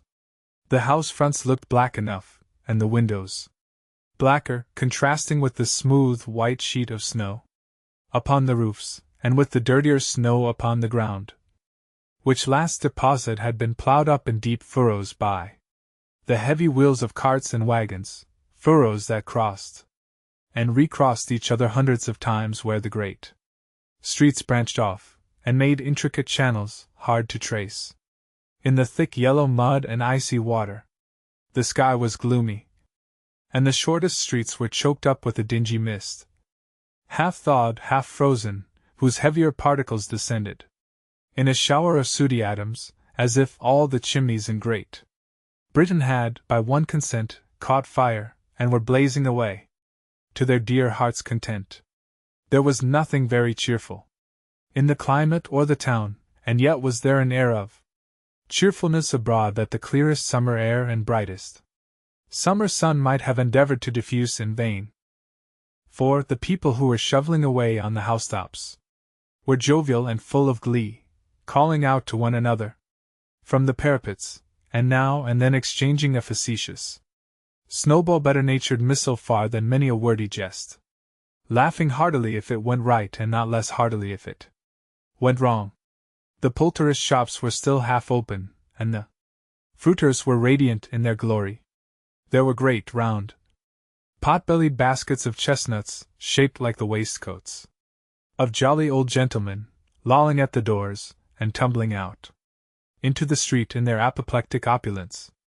There were ruddy, brown-faced, broad-girthed Spanish onions, shining in the fatness of their growth like Spanish friars, and winking from their shelves in wanton slyness at the girls as they went by, and glanced demurely at the hung-up mistletoe. There were pears and apples, clustered high in blooming pyramids. There were bunches of grapes, made, in the shopkeeper's benevolence, to dangle from conspicuous hooks, that people's mouths might water gratis as they passed. There were piles of filberts, mossy and brown, recalling, in their fragrance, ancient walks among the woods, and pleasant shufflings ankle-deep through withered leaves. There were Norfolk biffins, squat and swarthy, setting off the yellow of the oranges and lemons, and, in the great compactness of their juicy persons, urgently entreating and beseeching to be carried home in paper bags and eaten after dinner. The very gold and silver fish, set forth among these choice fruits in a bowl, though members of a dull and stagnant-blooded race, appeared to know that there was something going on, and to a fish, went gasping round and round their little world in slow and passionless excitement. The grocers, oh, the grocers, nearly closed, with perhaps 2 shutters down, or 1, but through those gaps such glimpses. It was not alone that the scales descending on the counter made a merry sound, or that the twine and roller parted company so briskly, or that the canisters were rattled up and down like juggling tricks, or even that the blended scents of tea and coffee were so grateful to the nose, or even that the raisins were so plentiful and rare, the almonds so extremely white, the sticks of cinnamon so long and straight, the other spices so delicious, the candied fruits so caked and spotted with molten sugar as to make the coldest lookers-on feel faint and subsequently bilious.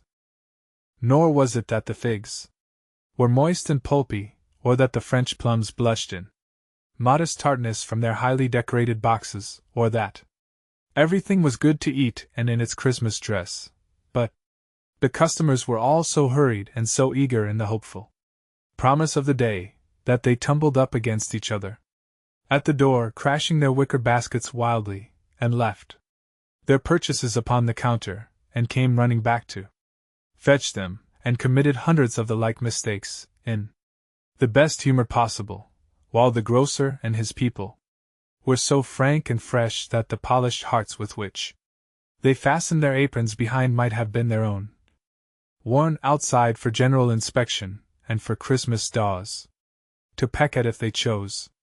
But soon the steeples called good people all to church and chapel, and away they came, flocking through the streets in their best clothes, and with their gayest faces. And at the same time there emerged from scores of by-streets, lanes, and nameless turnings, innumerable people, carrying their dinners to the bakers' shops. The sight of these poor revellers appeared to interest the spirit very much, for he stood with Scrooge beside him in a baker's doorway, and taking off the covers as their bearers passed, sprinkled incense on their dinners from his torch. And it was a very uncommon kind of torch, for once or twice when there were angry words between some dinner carriers who had jostled each other, he shed a few drops of water on them from it, and their good humor was restored directly. For they said it was a shame to quarrel upon Christmas Day. And so it was. God love it, so it was. In time the bells ceased, and the bakers were shut up, and yet there was a genial shadowing forth of all these dinners, and the progress of their cooking, in the thawed blotch of wet above each baker's oven, where the pavement smoked as if its stones were cooking too.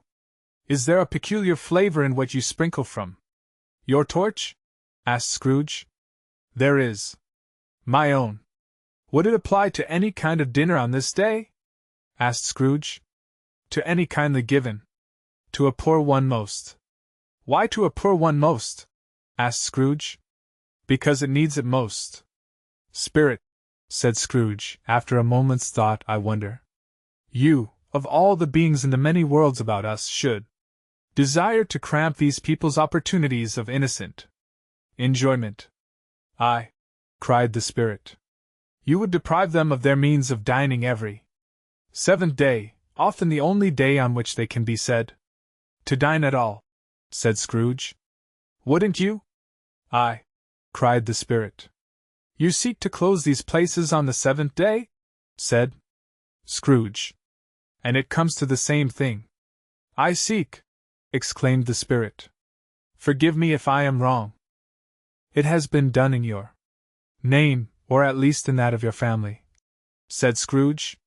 There are some upon this earth of yours, returned the Spirit, who lay claim to know us, and who do their deeds of passion, pride, ill will, hatred, envy, bigotry, and selfishness, in our name, who are as strange to us and all our kith and kin, as if they had never lived. Remember that, and charge their doings on themselves, not us. Scrooge promised that he would, and they went on, invisible, as they had been before, into the suburbs of the town. It was a remarkable quality of the ghost, which Scrooge had observed at the baker's, that notwithstanding his gigantic size, he could accommodate himself to any place with ease, and that he stood beneath a low roof quite as gracefully and like a supernatural creature as it was possible he could have done in any lofty hall. And perhaps it was the pleasure the good Spirit had in showing off this power of his, or else it was his own kind, generous, hardy nature, and his sympathy with all poor men that led him straight to Scrooge's clerks, for there he went, and took Scrooge with him, holding to his robe, and on the threshold of the door the Spirit smiled, and stopped to bless Bob Cratchit's dwelling with the sprinkling of his torch. Think of that! Bob had but 15 bob a week. Himself, he pocketed on Saturdays but 15 copies of his Christian name, and yet the ghost of Christmas present blessed his 4-roomed house. Then up rose Mrs.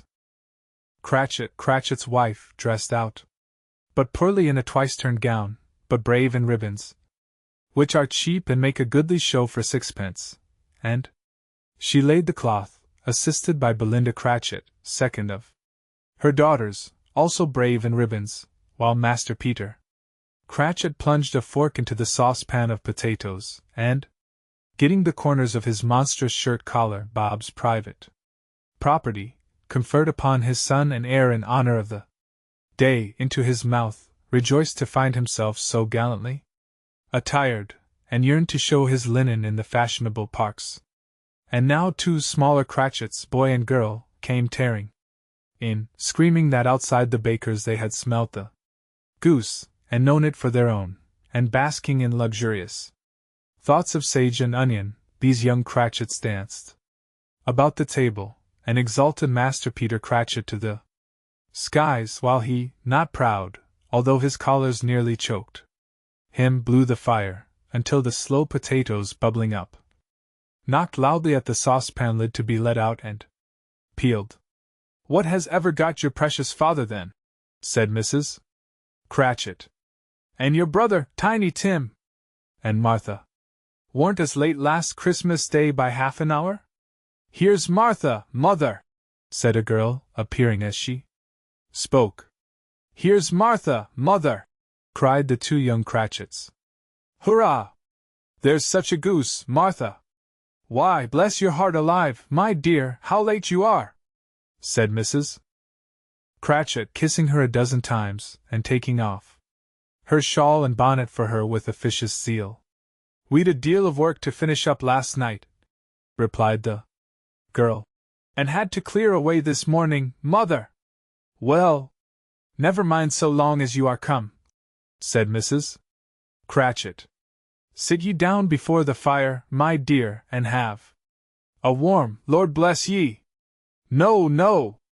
There's father coming!" cried the 2 young Cratchits, who were everywhere at once. "Hide, Martha! Hide!" So Martha hid herself, and in came little Bob, the father, with at least 3 feet of comforter exclusive of the fringe hanging down before him, and his threadbare clothes darned up and brushed, to look seasonable, and Tiny Tim upon his shoulder. Alas for Tiny Tim, he bore a little crutch, and had his limbs supported by an iron frame. "Why, where's our Martha?" cried Bob Cratchit, looking round. "Not coming," said Mrs. Cratchit. "Not coming," said Bob, with a sudden declension in his high spirits, for he had been Tim's blood horse all the way from church, and had come home rampant. "Not coming. Upon Christmas Day!" Martha didn't like to see him disappointed, if it were only in joke, so she came out prematurely from behind the closet door, and ran into his arms, while the 2 young Cratchits hustled Tiny Tim, and bore him off into the wash-house, that he might hear the pudding singing in the copper. "And how did little Tim behave?" asked Mrs. Cratchit, when she had rallied Bob on his credulity, and Bob had hugged his daughter to his heart's content. "As good as gold," said Bob, "and better. Somehow he gets thoughtful, sitting by himself so much, and thinks the strangest things you ever heard. He told me, coming home, that he hoped the people saw him in the church, because he was a cripple, and it might be pleasant to them to remember, upon Christmas Day, who made lame beggars walk, and blind men see." Bob's voice was tremulous when he told them this, and trembled more when he said that Tiny Tim was growing strong and hardy. His active little crutch was heard upon the floor, and back came Tiny Tim before another word was spoken, escorted by his brother and sister to his stool before the fire, and while Bob, turning up his cuffs as if, poor fellow, they were capable of being made more shabby, compounded some hot mixture in a jug with gin and lemons, and stirred it round and put it on the hob to simmer, Master Peter and the 2 ubiquitous young Cratchits went to fetch the goose, with which they soon returned in high procession. Such a bustle ensued that you might have thought a goose the rarest of all birds, a feathered phenomenon, to which a black swan was a matter of course, and in truth it was. Something very like it in that house. Mrs. Cratchit made the gravy, ready beforehand in a little saucepan, hissing hot. Master Peter mashed the potatoes with incredible vigor. Miss Belinda sweetened up the applesauce. Martha dusted the hot plates. Bob took Tiny Tim beside him in a tiny corner at the table. The two young Cratchits set chairs for everybody, not forgetting themselves, and mounting guard upon their posts, crammed spoons into their mouths, lest they should shriek for goose before their turn came to be helped. At last the dishes were set on, and grace was said. It was succeeded by a breathless pause, as Mrs. Cratchit, looking slowly all along the carving knife, prepared to plunge it in the breast. But when she did, and when the long-expected gush of stuffing issued forth, one murmur of delight arose all round the board, and even Tiny Tim, excited by the two young Cratchits, beat on the table with the handle of his knife, and feebly cried hurrah! There never was such a goose. Bob said he didn't believe there ever was such a goose cooked. Its tenderness and flavor, size and cheapness, were the themes of universal admiration, eked out by applesauce and mashed potatoes. It was a sufficient dinner for the whole family, indeed, as Mrs. Cratchit said with great delight, surveying one small atom of a bone upon the dish. They hadn't ate it all at last. Yet every one had had enough, and the youngest Cratchits in particular were steeped in sage and onion to the eyebrows. But now, the plates being changed by Miss Belinda, Mrs. Cratchit left the room alone, too nervous to bear witnesses to take the pudding up and bring it in. Suppose it should not be done enough? Suppose it should break in turning out? Suppose somebody should have got over the wall of the backyard and stolen it, while they were merry with the goose, supposition at which the two young Cratchits became livid. All sorts of horrors were supposed. Hullo! A great deal of steam. The pudding was out of the copper. A smell like a washing day. That was the cloth. A smell like an eating house and a pastrycook's next door to each other, with a laundress's next door to that. That was the pudding. In half a minute Mrs. Cratchit entered, flushed, but smiling proudly, with the pudding like a speckled cannonball, so hard and firm, blazing in half a quartern of ignited brandy, and bedight with Christmas holly stuck into the top. "Oh, a wonderful pudding!" Bob Cratchit said, and calmly, too, that he regarded it as the greatest success achieved by Mrs. Cratchit since their marriage. Mrs. Cratchit said that now the weight was off her mind. She would confess she had her doubts about the quantity of flour. Everybody had something to say about it, but nobody said or thought it was at all a small pudding for a large family. It would have been flat heresy to do so. Any Cratchit would have blushed to hint at such a thing. At last the dinner was all done, the cloth was cleared, the hearth swept, and the fire made up. The compound in the jug being tasted, and considered perfect, apples and oranges were put upon the table, and a shovelful of chestnuts on the fire. Then all the Cratchit family drew round the hearth, in what Bob Cratchit called a circle, meaning half a one, and at Bob Cratchit's elbow stood the family display of glass, 2 tumblers, and a custard cup without a handle. These held the hot stuff from the jug, however, as well as golden goblets would have done, and Bob served it out with beaming looks, while the chestnuts on the fire sputtered and cracked noisily. Then Bob proposed, "A Merry Christmas to us all, my dears! God bless us!" Which all the family re-echoed.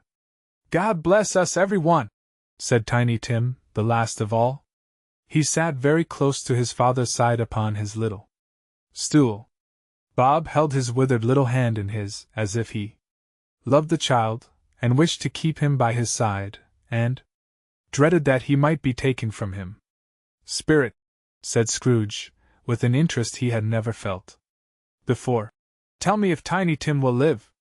I see a vacant seat, replied the ghost, in the poor chimney corner, and a crutch without an owner carefully preserved. If these shadows remain unaltered by the future, the child will die. No, no, said Scrooge. Oh, no, kind spirit, say he, will be spared. If these shadows remain unaltered by the future, none other of my race, returned the ghost, will find him here. What then? If he be like to die, he had better do it, and decrease the surplus population. Scrooge hung his head to hear his own words quoted by the spirit, and was overcome with penitence and grief. Man, said the ghost, if man you be in heart not adamant, forbear that wicked cant until you have discovered what the surplus is, and where it is. Will you decide what men shall live, what men shall die? It may be that in the sight of heaven, you are more worthless and less fit to live than millions like this poor man's child. O God! To hear the insect on the leaf pronouncing on the too much life among his hungry brothers in the dust. Scrooge bent before the ghost's rebuke, and trembling cast his eyes upon the ground. But he raised them speedily on hearing his own name. Mr. Scrooge, said Bob. I'll give you Mr. Scrooge, the founder of the feast. The founder of the feast, indeed, cried Mrs. Cratchit, reddening. I wish I had him here. I'd give him a piece of my mind to feast upon, and I hope he'd have a good appetite for it. My dear, said Bob, the children. Christmas Day. It should be Christmas Day, I am sure, said she, on which one drinks the health of such an odious, stingy, hard, unfeeling man as Mr. Scrooge. You know he is, Robert. Nobody knows it better than you do, poor fellow. My dear, was Bob's mild answer. Christmas Day. I'll drink his health for your sake and the day's, said Mrs. Cratchit. Not for his. Long life to him. A merry Christmas and a happy New Year. He'll be very merry and very happy, I have no doubt. The children drank the toast after her. It was the first of their proceedings which had no heartiness. Tiny Tim drank it last of all, but he didn't care twopence for it. Scrooge was the ogre of the family. The mention of his name cast a dark shadow on the party, which was not dispelled for full 5 minutes. After it had passed away, they were 10 times merrier than before, from the mere relief of Scrooge the baleful being done with.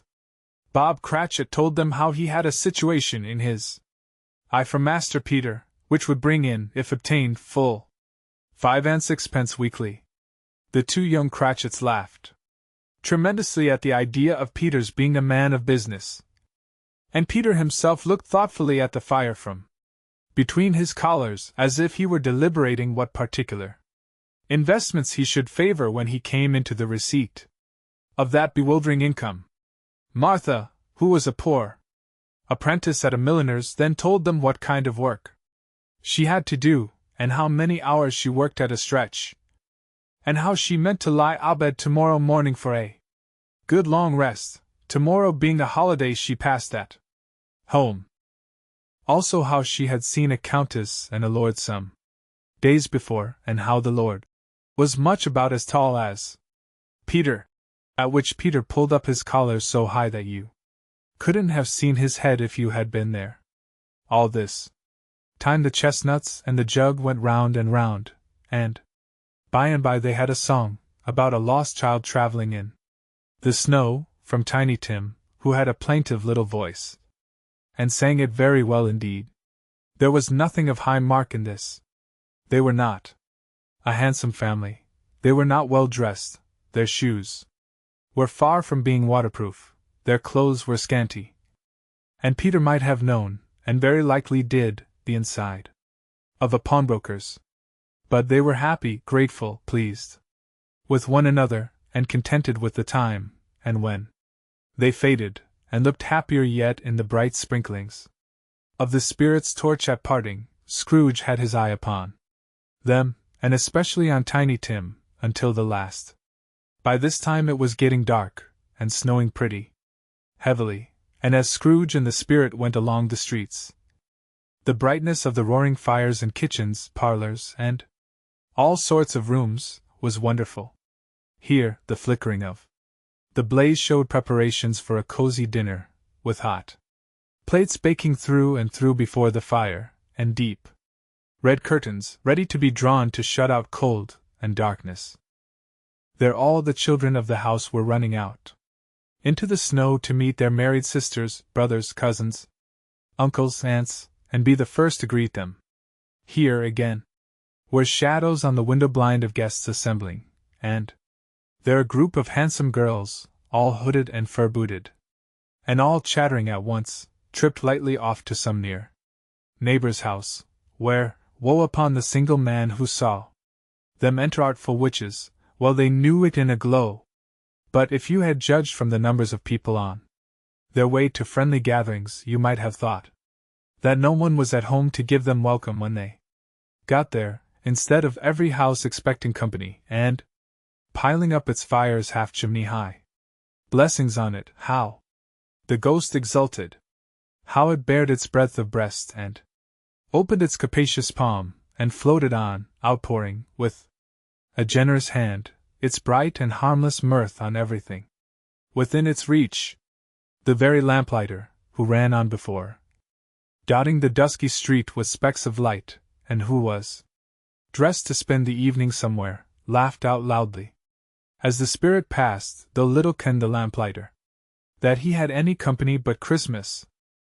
And now, without a word of warning from the ghost, they stood upon a bleak and desert moor, where monstrous masses of rude stone were cast about, as though it were the burial place of giants, and water spread itself wheresoever it listed, or would have done so, but for the frost that held it prisoner.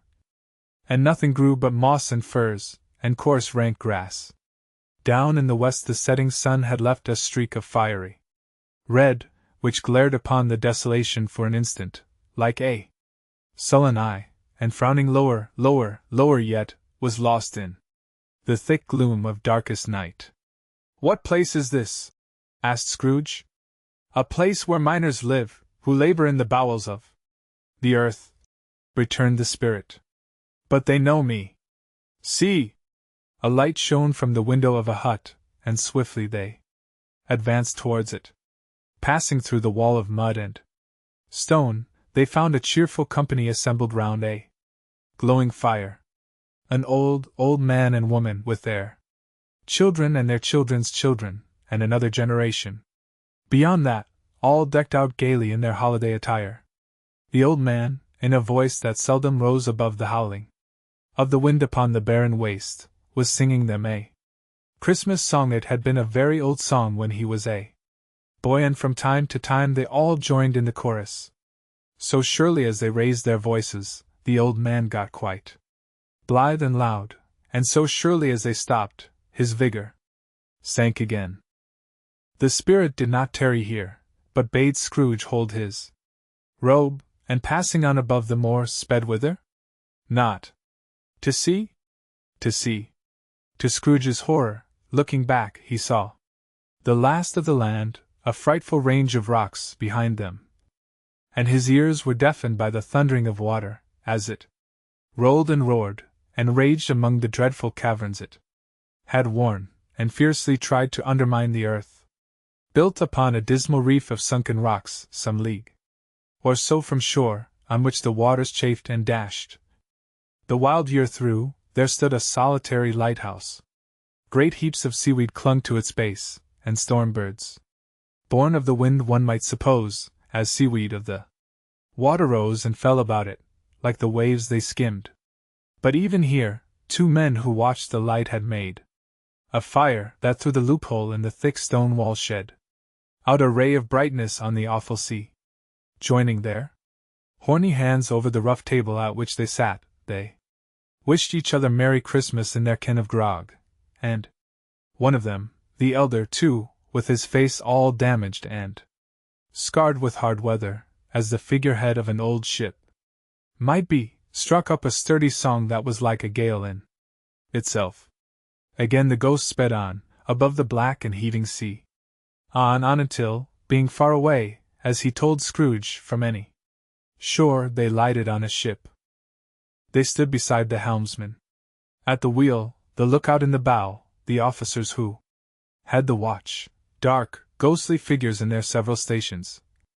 But every man among them hummed a Christmas tune, or had a Christmas thought, or spoke below his breath to his companion of some bygone Christmas day, with homeward hopes belonging to it. And every man on board, waking or sleeping, good or bad, had had a kinder word for another on that day than on any day in the year, and had shared to some extent in its festivities, and had remembered those he cared for at a distance, and had known that they delighted to remember him. It was a great surprise to Scrooge, while listening to the moaning of the wind, and thinking what a solemn thing it was to move on through the lonely darkness over an unknown abyss, whose depths were secrets as profound as death. It was a great surprise to Scrooge, while thus engaged, to hear a hearty laugh.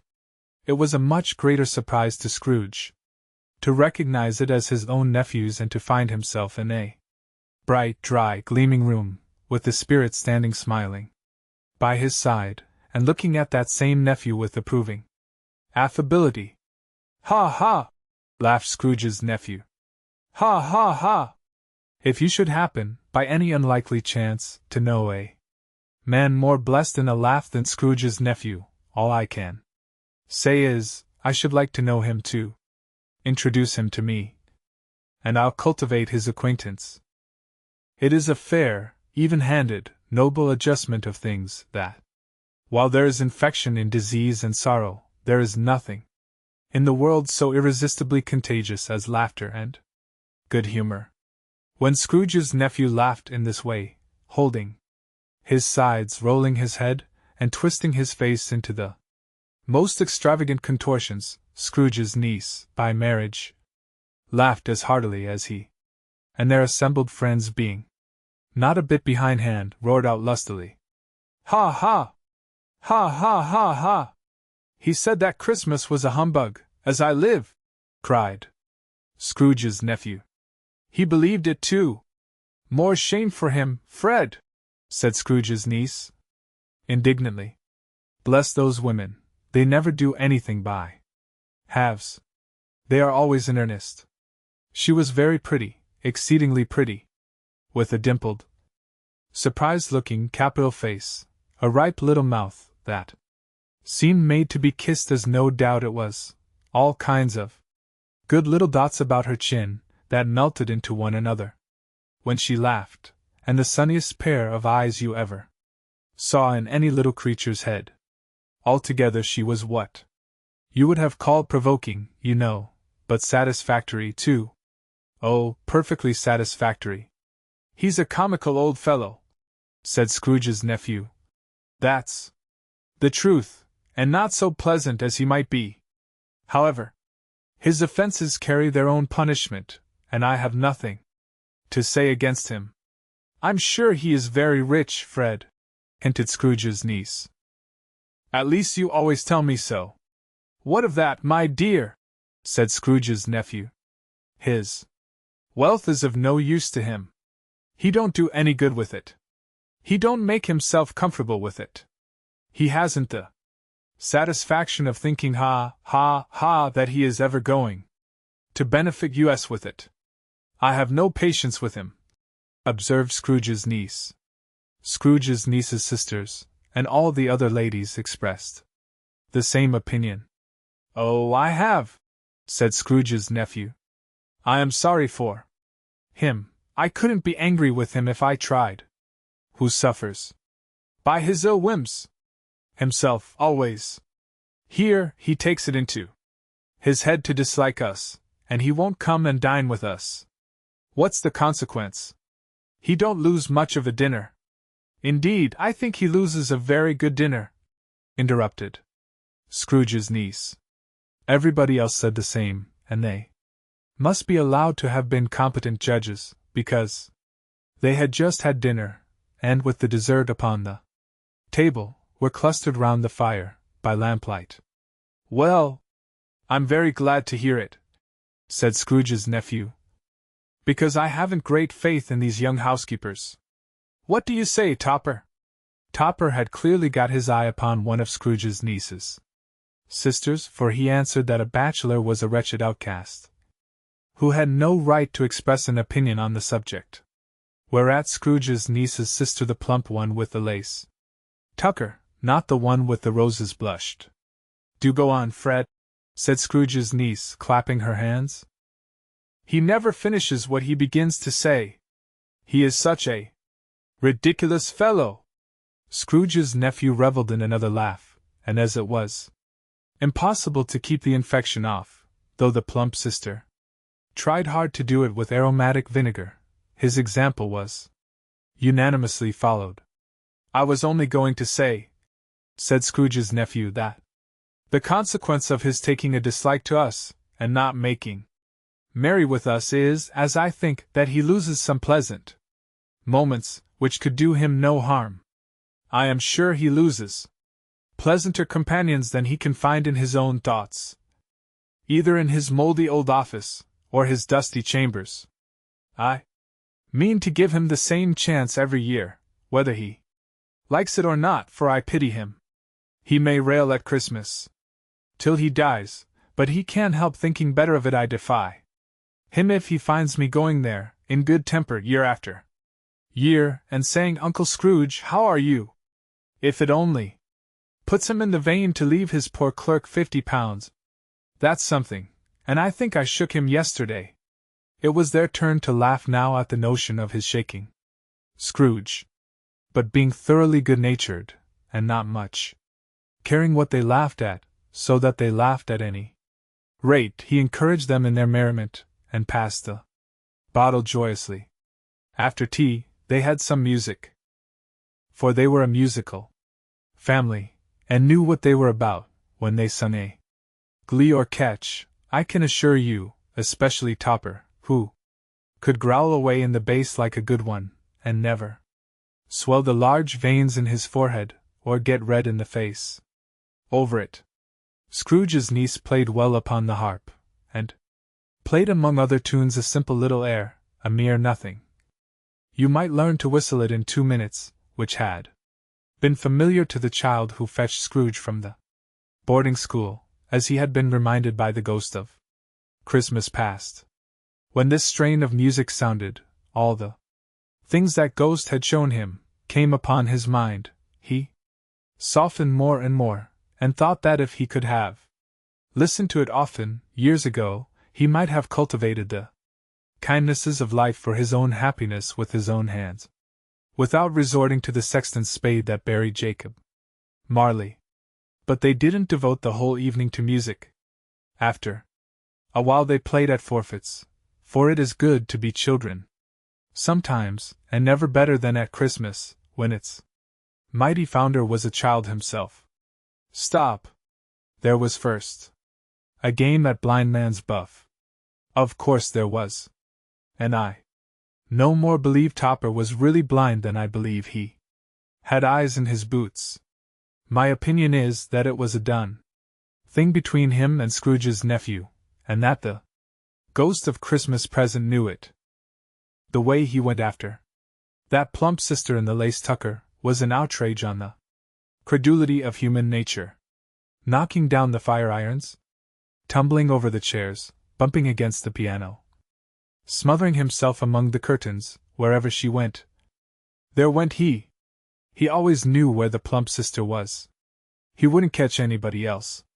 If you had fallen up against him, as some of them did, on purpose, he would have made a feint of endeavoring to seize you, which would have been an affront to your understanding, and would instantly have sidled off in the direction of the plump sister. She often cried out that it wasn't fair, and it really was not. But when at last he caught her, when, in spite of all her silken rustlings, and her rapid flutterings past him, he got her into a corner whence there was no escape, then his conduct was the most execrable. For his pretending not to know her, his pretending that it was necessary to touch her headdress, and further to assure himself of her identity by pressing a certain ring upon her finger, and a certain chain about her neck, was vile, monstrous. No doubt she told him her opinion of it, when, another blind man being in office, they were so very confidential together, behind the curtains. Scrooge's niece was not one of the blind man's buff party, but was made comfortable with a large chair and a footstool, in a snug corner, where the ghost and Scrooge were close behind her. But she joined in the forfeits, and loved her. Loved to admiration with all the letters of the alphabet. Likewise at the game of how, when, and where she was very great, and to the secret joy of Scrooge's nephew, beat her sisters hollow, though they were sharp girls too, as Topper could have told you.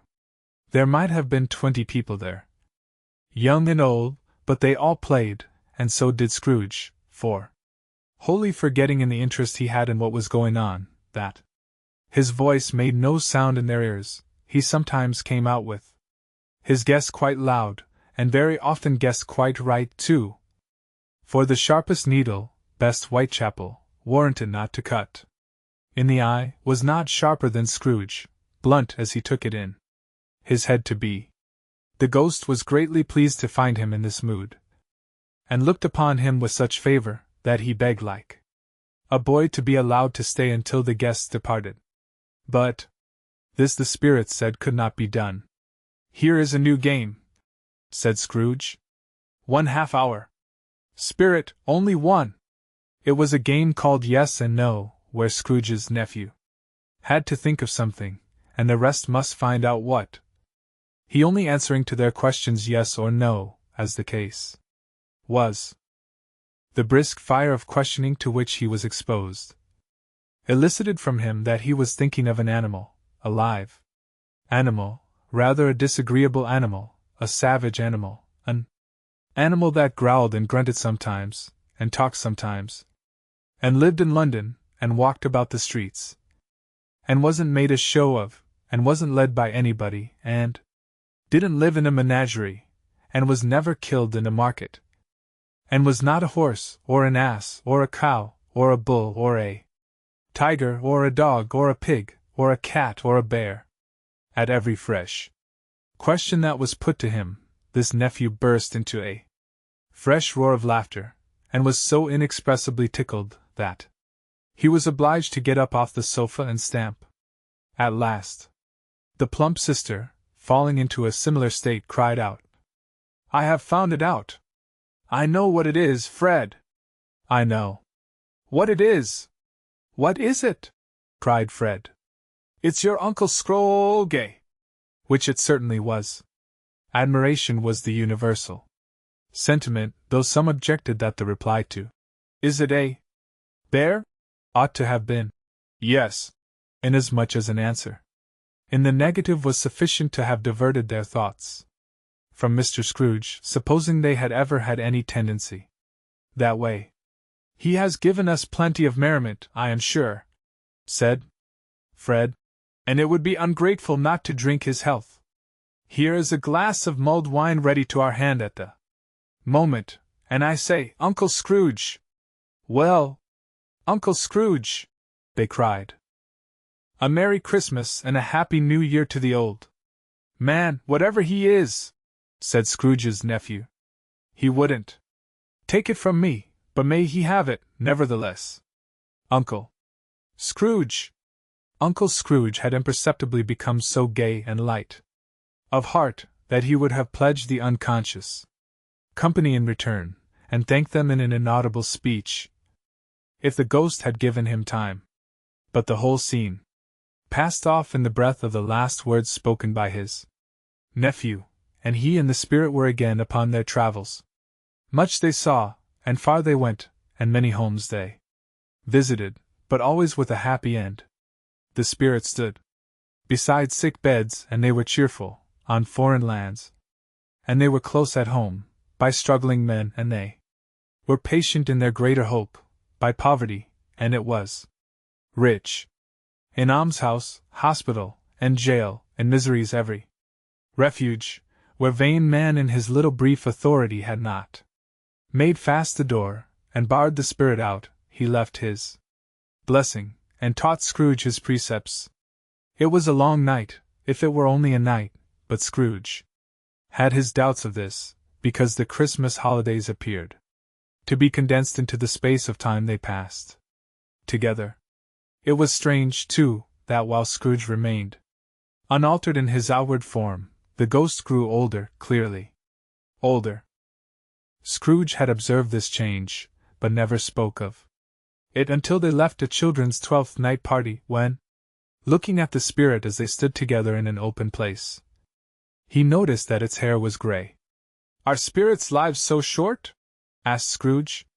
"My life upon this globe is very brief," replied the ghost. "It ends tonight." "Tonight!" cried Scrooge. "Tonight at midnight. Hark! The time is drawing near." The chimes were ringing the 11:15 at that moment. "Forgive me if I am not justified in what I ask," said Scrooge, looking intently at the spirit's robe. "But I see something strange, and not belonging to yourself, protruding from your skirts. Is it a foot or a claw?" "It might be a claw, for the flesh there is upon it," was the spirit's sorrowful reply. "Look here." From the foldings of its robe it brought 2 children. Wretched, abject, frightful, hideous, miserable. They knelt down at its feet, and clung upon the outside of its garment. "Oh, man!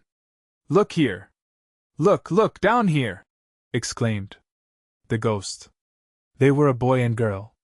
Yellow, meager, ragged, scowling, wolfish, but prostrate, too, in their humility, where graceful youth should have filled their features out, and touched them with its freshest tints. A stale and shriveled hand, like that of age, had pinched and twisted them, and pulled them into shreds.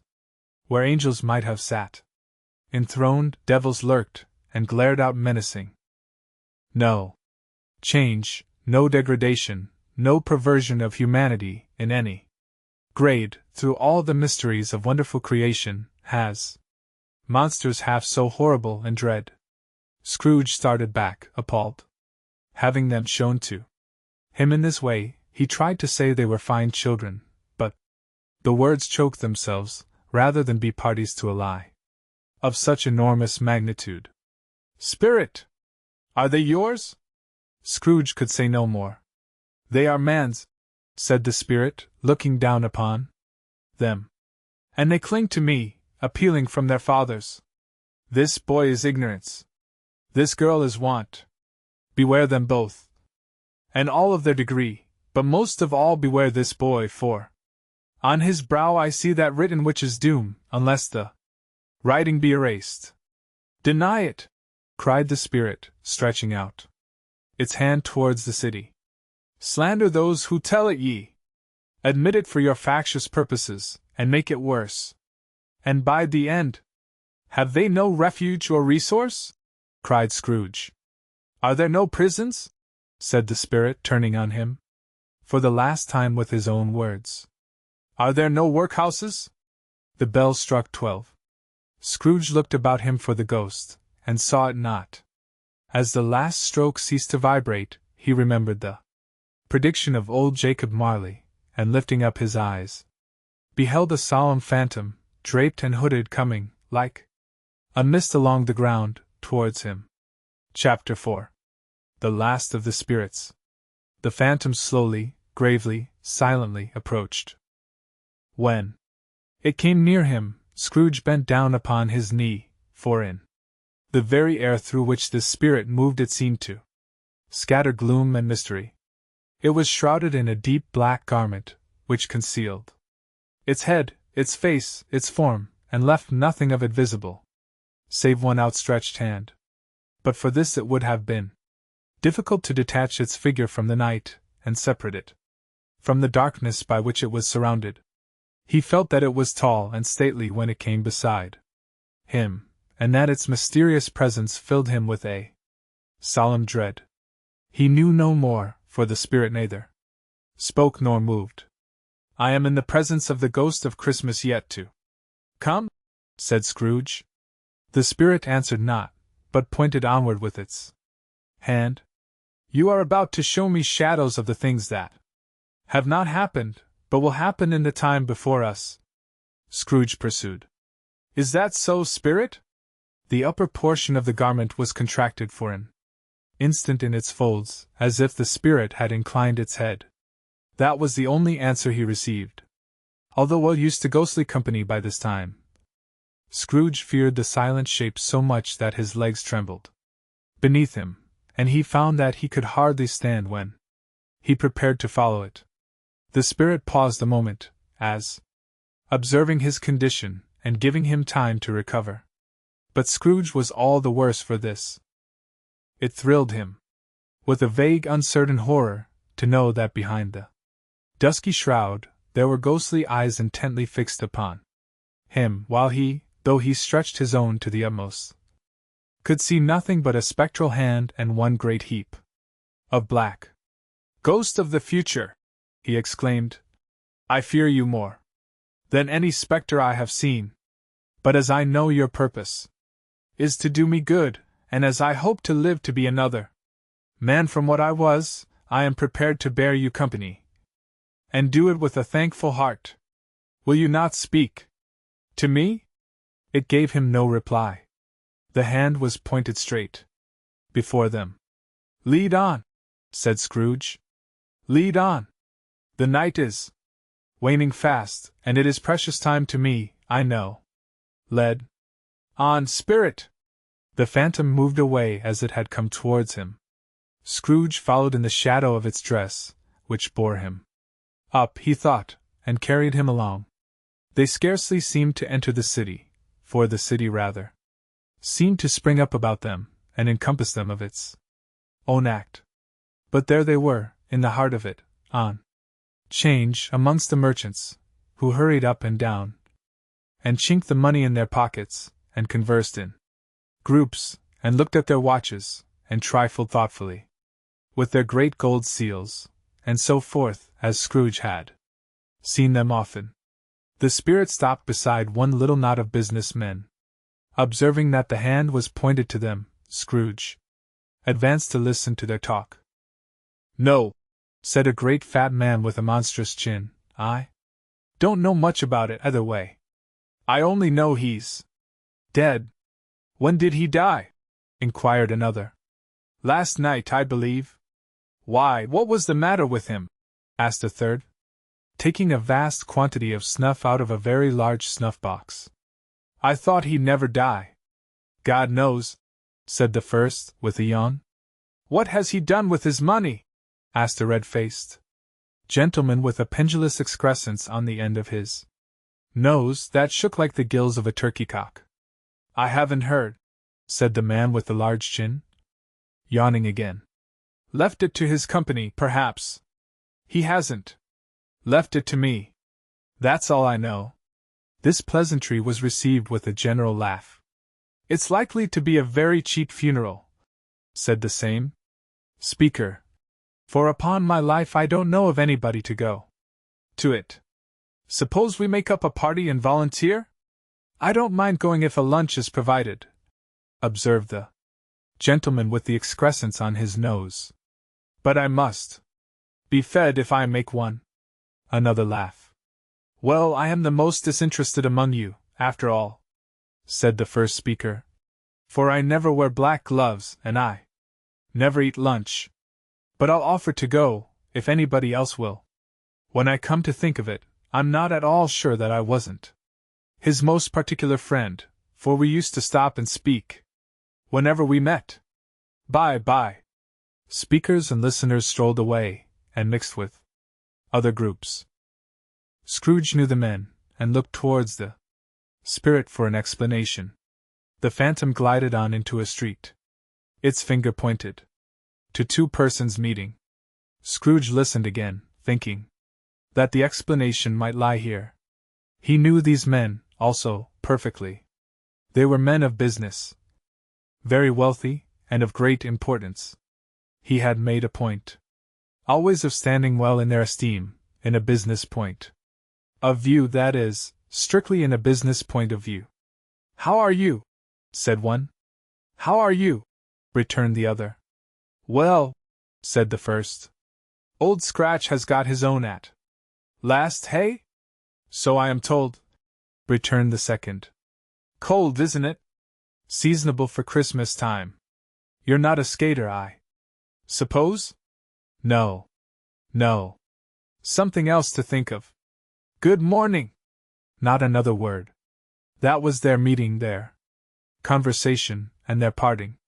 Scrooge was at first inclined to be surprised that the spirit should attach importance to conversations apparently so trivial, but feeling assured that they must have some hidden purpose, he set himself to consider what it was likely to be. They could scarcely be supposed to have any bearing on the death of Jacob, his old partner, for that was past, and this ghost province was the future. Nor could he think of any one immediately connected with himself, to whom he could apply them. But nothing doubting that to whomsoever they applied they had some latent moral for his own improvement, he resolved to treasure up every word he heard, and everything he saw, and especially to observe the shadow of himself when it appeared. For he had an expectation that the conduct of his future self would give him the clue he missed, and would render the solution of these riddles easy.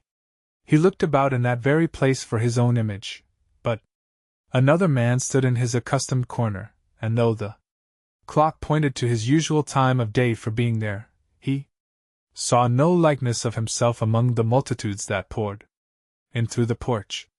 It gave him little surprise, however, for he had been revolving in his mind a change of life, and thought and hoped he saw his new-born resolutions carried out in this. Quiet and dark, beside him stood the phantom, with its outstretched hand. When he roused himself from his thoughtful quest, he fancied from the turn of the hand, and its situation in reference to himself, that the unseen eyes were looking at him keenly. It made him shudder and feel very cold. They left the busy scene, and went into an obscure part of the town, where Scrooge had never penetrated before, although he recognized its situation, and its bad repute. The ways were foul and narrow, the shops and houses wretched, the people half-naked, drunken, slipshod, ugly.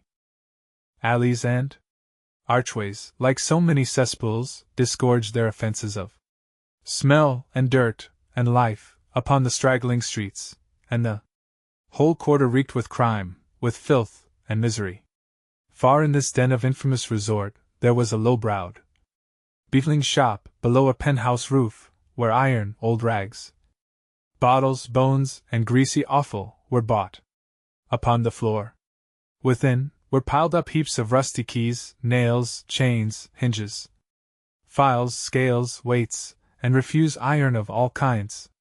Secrets that few would like to scrutinize were bred and hidden in mountains of unseemly rags, masses of corrupted fat, and sepulchres of bones. Sitting in among the wares he dealt in, by a charcoal stove, made of old bricks, was a grey-haired rascal, nearly 70 years of age, who had screened himself from the cold air without by a fussy curtaining of miscellaneous tatters hung upon a line, and smoked his pipe in all the luxury of calm retirement. Scrooge and the phantom came into the presence of this man, just as a woman with a heavy bundle slunk into the shop. But she had scarcely entered, when another woman, similarly laden, came in too, and she was closely followed by a man in faded black, who was no less startled by the sight of them than they had been upon the recognition of each other. After a short period of blank astonishment, in which the old man with the pipe had joined them, they all three burst into a laugh. "Let the charwoman alone to be the first," cried she who had entered first. "Let the laundress alone to be the second. and let the undertaker's man alone to be the third. Look! Here, old Joe, here's a chance. If we haven't all three met here without meaning it.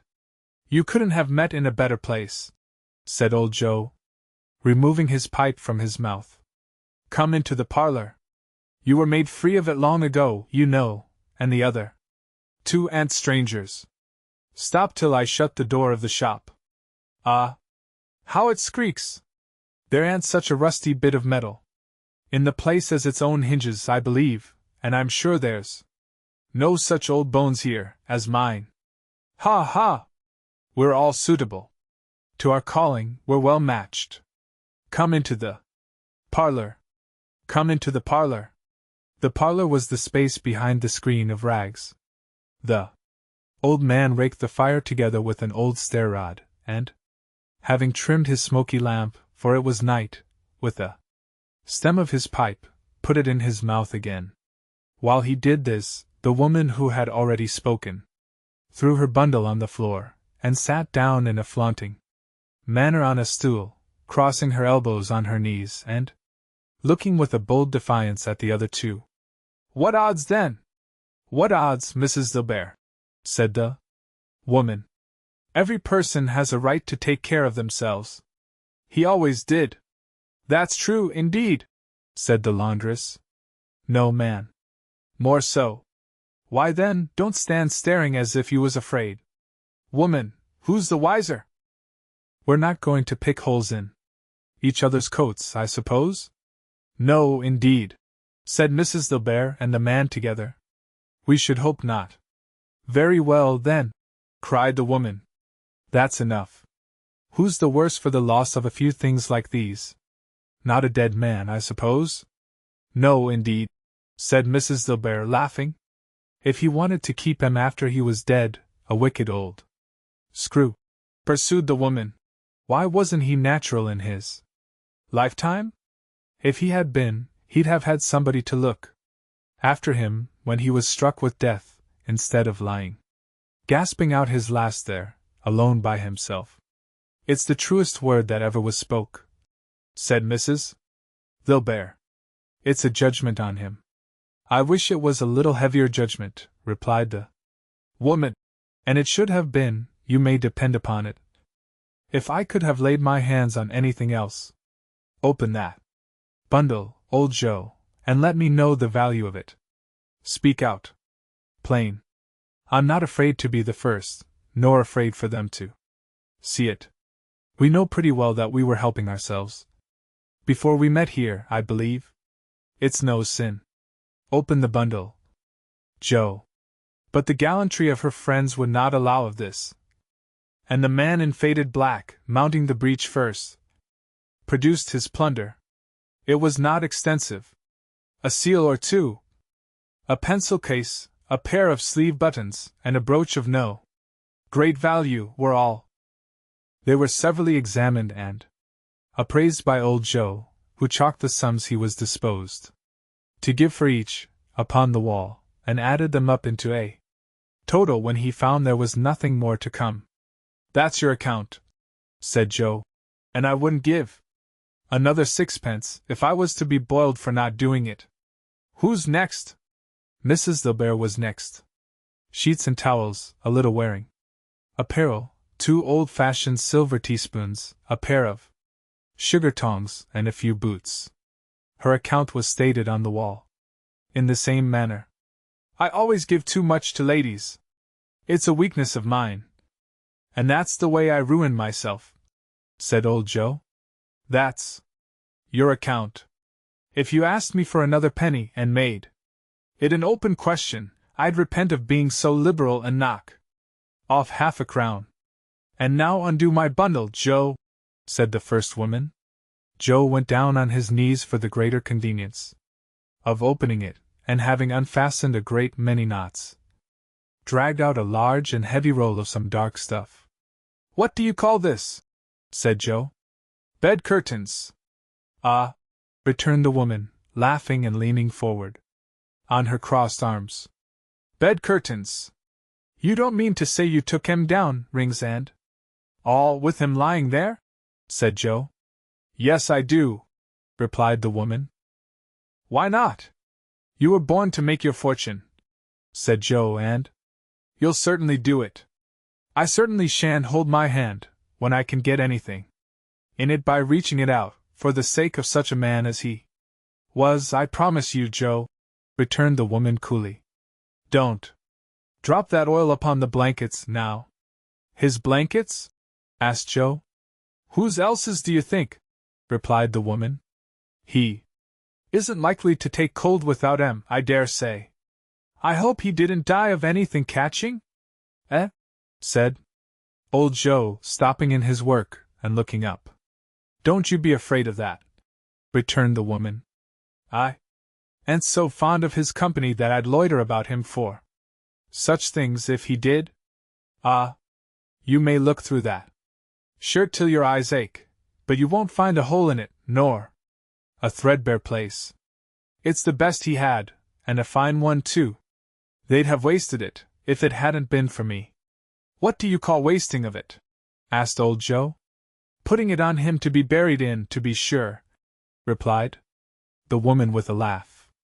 Somebody was fool enough to do it, but I took it off again. If calico ain't good enough for such a purpose, it isn't good enough for anything. It's quite as becoming to the body. He can't look uglier than he did in that one. Scrooge listened to this dialogue in horror. As they sat, grouped about their spoil, in the scanty light afforded by the old man's lamp, he viewed them with a detestation and disgust, which could hardly have been greater though they had been obscene demons, marketing the corpse itself. Ha ha! Laughed the same woman, when old Joe, producing a flannel bag with money in it, told out their several gains upon the ground. This is the end of it, you see. He frightened every one away from him when he was alive, to profit us when he was dead. Ha ha ha! Spirit, said Scrooge, shuddering from head to foot. I see. The case of this unhappy man might be my own. My life tends that way now. Merciful heaven, what is this? He recoiled in terror, for the scene had changed, and now he almost touched a bed, a bare, uncurtained bed, on which, beneath a ragged sheet, there lay a something covered up, which, though it was dumb, announced itself in awful language.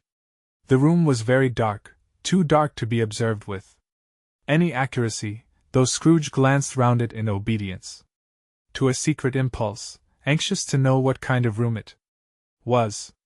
A pale light, rising in the outer air, fell straight upon the bed, and on it, plundered and bereft, unwatched, unwept, uncared for, was the body of this man. Scrooge glanced towards the phantom. Its steady hand was pointed to the head. The cover was so carelessly adjusted that the slightest raising of it, the motion of a finger upon Scrooge's part, would have disclosed the face. He thought of it, felt how easy it would be to do, and longed to do it, but had no more power to withdraw the veil than to dismiss the spectre at his side. O cold, cold, rigid, dreadful death, set up thine altar here, and dress it with such terrors as thou hast at thy command, for this is thy dominion. But of the loved, revered, and honored head, thou canst not turn one hair to thy dread purposes, or make one feature odious. It is not that the hand is heavy and will fall down when released. It is not that the heart and pulse are still, but that the hand was open, generous, and true, the heart brave, warm, and tender, and the pulse a man's. Strike, shadow, strike, and see his good deeds springing from the wound to sow the world with life immortal. No voice pronounced these words in Scrooge's ears, and yet he heard them when he looked upon the bed. He thought, if this man could be raised up now, what would be his foremost thoughts?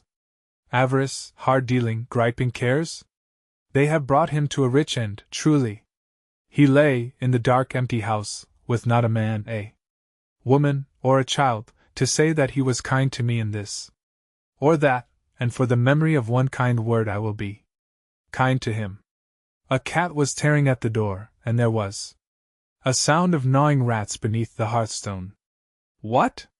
They wanted in the room of death, and why they were so restless and disturbed, Scrooge did not dare to think. "Spirit," he said, "this is a fearful place. In leaving it, I shall not leave its lesson, trust me. Let us go." Still the ghost pointed with an unmoved finger to the head. "I understand you," Scrooge returned, "and I would do it if I could. But I have not the power, Spirit. I have not the power." Again it seemed to look upon him. "If there is any person in the town who feels emotion caused by this man's death," said Scrooge, quite agonized, "show that person to me, Spirit, I beseech you." The phantom spread its dark robe before him for a moment, like a wing, and withdrawing it, revealed a room by daylight, where a mother and her children were. She was expecting someone, and with anxious eagerness, for she walked up and down the room, started at every sound, looked out from the window, glanced at the clock, tried, but in vain, to work with her needle, and could hardly bear the voices of the children in their play. At length the long-expected knock was heard. She hurried to the door, and met her husband, a man whose face was careworn and depressed, though he was young. There was a remarkable expression in it now, a kind of serious delight, of which he felt ashamed, and which he struggled to repress. He sat down to the dinner that had been hoarding for him by the fire, and when she asked him faintly what news, which was not until after a long silence, he appeared embarrassed how to answer. "Is it good?" she said. "Or bad?" "To help him." "Bad," he answered. "We are quite ruined." "No. There is hope yet, Caroline. If he relents," she said, amazed. "There is. Nothing is past hope, if such a miracle has happened." "He is past relenting," said her husband. "He is dead." She was a mild and patient creature if her face spoke truth, but she was thankful in her soul to hear it, and she said so, with clasped hands. She prayed forgiveness the next moment, and was sorry, but the first was the emotion of her heart.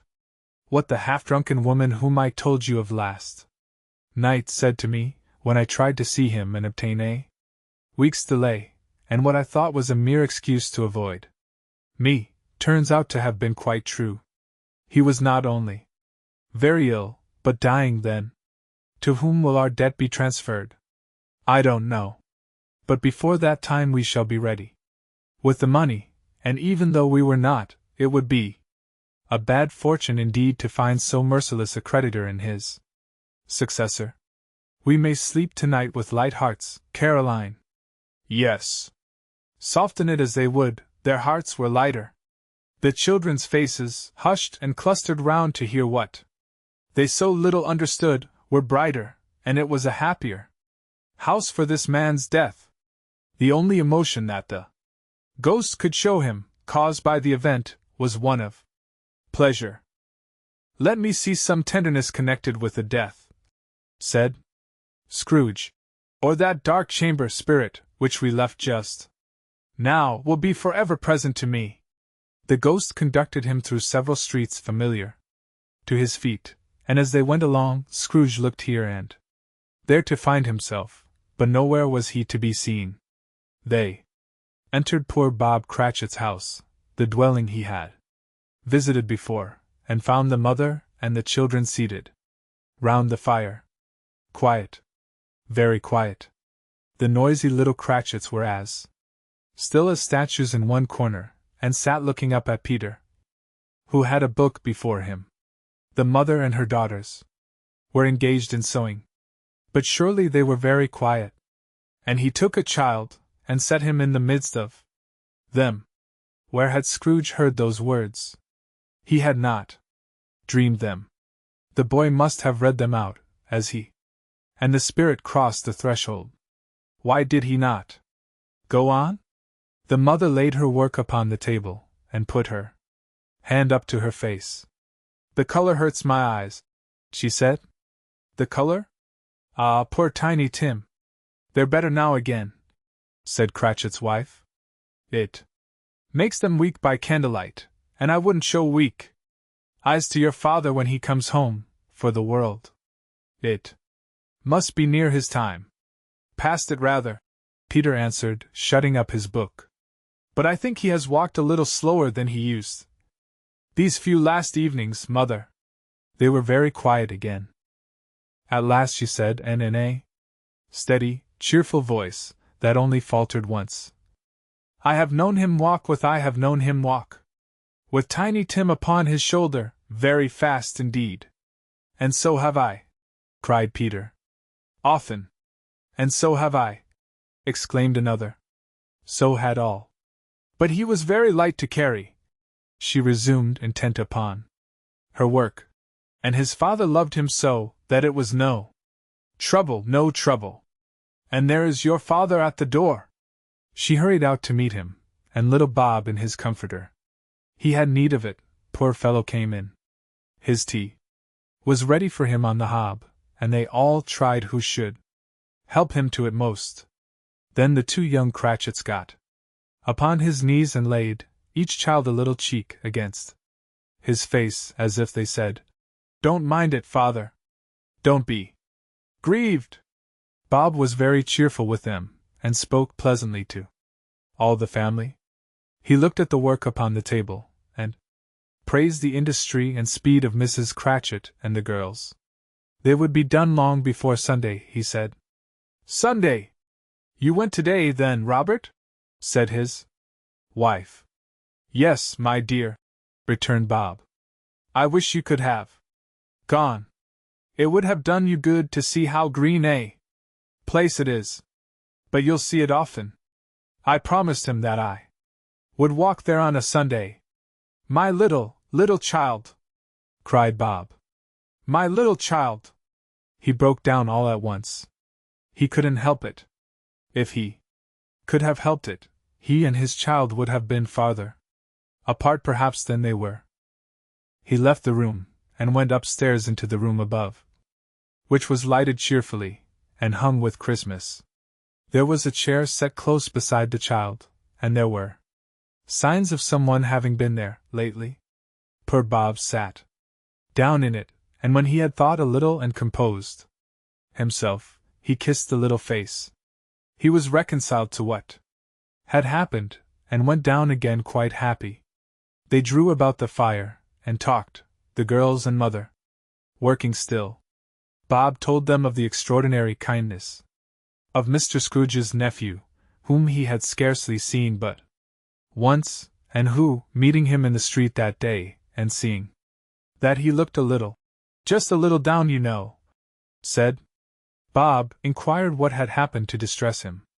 On which, said Bob, for he is the pleasantest spoken gentleman you ever heard, I told him. I am heartily sorry for it, Mr. Cratchit, he said, and heartily sorry for your good wife. By the by, how he ever knew that, I don't know. Knew what, my dear? Why, that you were a good wife, replied Bob. Everybody knows that, said Peter. Very well observed, my boy, cried Bob. I hope they do. Heartily sorry, he said, for your good wife. If I can be of service to you in any way, he said, giving me his card, that's where I live. Pray come to me. Now it wasn't, cried Bob, for the sake of anything he might be able to do for us, so much as for his kind way, that this was quite delightful. It really seemed as if he had known our Tiny Tim, and felt with us. I'm sure he's a good soul, said Mrs. Cratchit. You would be sure of it, my dear, returned Bob. If you saw and spoke to him, I shouldn't be at all surprised. Mark what I say, if he got Peter a better situation. Only hear that, Peter, said Mrs. Cratchit. And then, cried one of the girls, Peter will be keeping company with someone, and setting up for himself. Get along with you, retorted Peter, grinning. It's just as likely as not, said Bob. One of these days though there's plenty of time for that, my dear. But however, and whenever we part from one another, I am sure we shall none of us forget poor Tiny Tim, shall we, or this first parting that there was among us? Never, father! Cried they all. And I know, said Bob, I know, my dears, that when we recollect how patient and how mild he was, although he was a little child, we shall not quarrel easily among ourselves, and forget poor Tiny Tim in doing it. No, never, father! They all cried again. I am very happy, said little Bob. I am very happy. Mrs. Cratchit kissed him, his daughters kissed him, the two young Cratchits kissed him, and Peter and himself shook hands. Spirit of Tiny Tim, thy childish essence was from God. Spectre, said Scrooge, something informs me that our parting moment is at hand. I know it, but I know not how. Tell me what man that was whom we saw lying dead. The ghost of Christmas yet to come conveyed him, as before, though at a different time, he thought, indeed, there seemed no order in these latter visions save that they were in the future into the resorts of business men, but showed him not himself. Indeed, the spirit did not stay for anything, but went straight on, as to the end just now desired, until besought by Scrooge to tarry for a moment. This court, said Scrooge, through which we hurry now, is where my place of occupation is, and has been for a length of time. I see the house. Let me behold what I shall be in days to come. The spirit stopped. The hand was pointed elsewhere. The house is yonder. Scrooge exclaimed. Why do you point away? The inexorable finger underwent no change. Scrooge hastened to the window of his office, and looked in. It was an office still, but not his. The furniture was not the same, and the figure in the chair was not himself. The phantom pointed as before. He joined it once again, and wondering why and whither he had gone, accompanied it until they reached an iron gate. He paused to look round before entering a churchyard. Here, then, the wretched man whose name he had now to learn lay underneath the ground. It was a worthy place, walled in by houses, overrun by grass and weeds, the growth of vegetation's death, not life, choked up with too much burying, fat with replete appetite. A worthy place. The spirit stood among the graves, and pointed down to one. He advanced towards it trembling. The phantom was exactly as it had been, but he dreaded that he saw new meaning in its solemn shape. Before I draw nearer to that stone to which you point, said Scrooge, answer me one question. Are these the shadows of the things that will be, or are they shadows of things that may be only? Still the ghost pointed downward to the grave by which it stood. Men's courses will foreshadow certain ends to which, if persevered in, they must lead, said Scrooge. But if the courses be departed from, the ends will change. Say it is thus with what you show me. The spirit was immovable as ever. Scrooge crept towards it, trembling as he went, and, following the finger, read upon the stone of the neglected grave his own name, Ebenezer Scrooge. Am I that man who lay upon the bed? He cried, upon his knees. The finger pointed from the grave to him, and back again. No, spirit! Oh, no, no! The finger still was there. Spirit! He cried, tight clutching at its robe. Hear me! I am not the man I was. I will not be the man I must have been but for this intercourse. Why show me this if I am past all hope? For the first time the hand appeared to shake. Good spirit, he pursued, as down upon the ground he fell before it. Your nature intercedes for me, and pities me. Assure me that I yet may change these shadows you have shown me, by an altered life. The kind hand trembled. I will honor Christmas in my heart, and try to keep it all the year. I will live in the past, the present, and the future. The spirits of all three shall strive within me.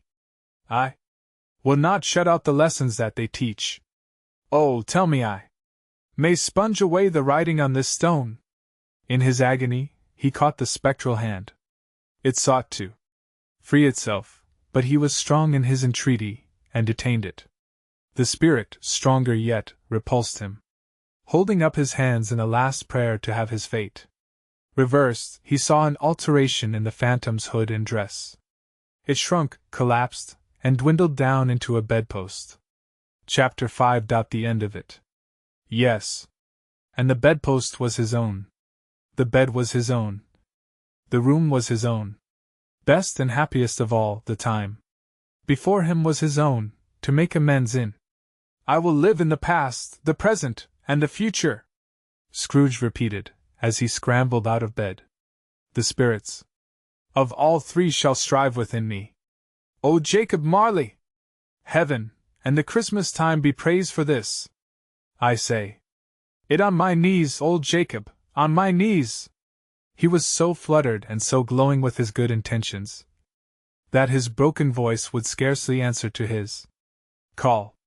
He had been sobbing violently in his conflict with the spirit, and his face was wet with tears.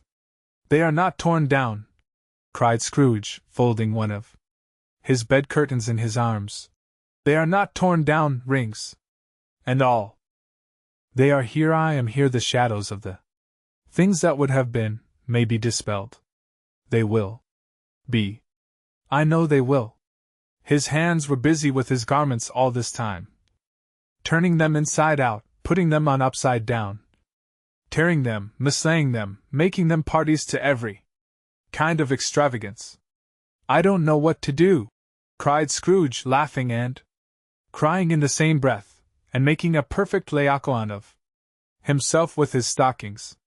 I am as light as a feather, I am as happy as an angel, I am as merry as a schoolboy, I am as giddy as a drunken man. A Merry Christmas to everybody. A Happy New Year to all the world. Hello. Here. Whoop. Hello. He had frisked into the sitting room, and was now standing there, perfectly winded. There's the saucepan that the gruel was in, cried Scrooge, starting off again, and going round the fireplace. There's the door, by which the ghost of Jacob Marley entered. There's the corner where the ghost of Christmas Present sat. There's the window where I saw the wandering spirits. It's all right, it's all true, it all happened. Ha ha ha! Really, for a man who had been out of practice for so many years, it was a splendid laugh, a most illustrious laugh. The father of a long, long line of brilliant laughs. I don't know what day of the month it is, said Scrooge. I don't know how long I've been among the spirits. I don't know anything. I'm quite a baby. Never mind. I don't care. I'd rather be a baby. Hello. Whoop. Hello here.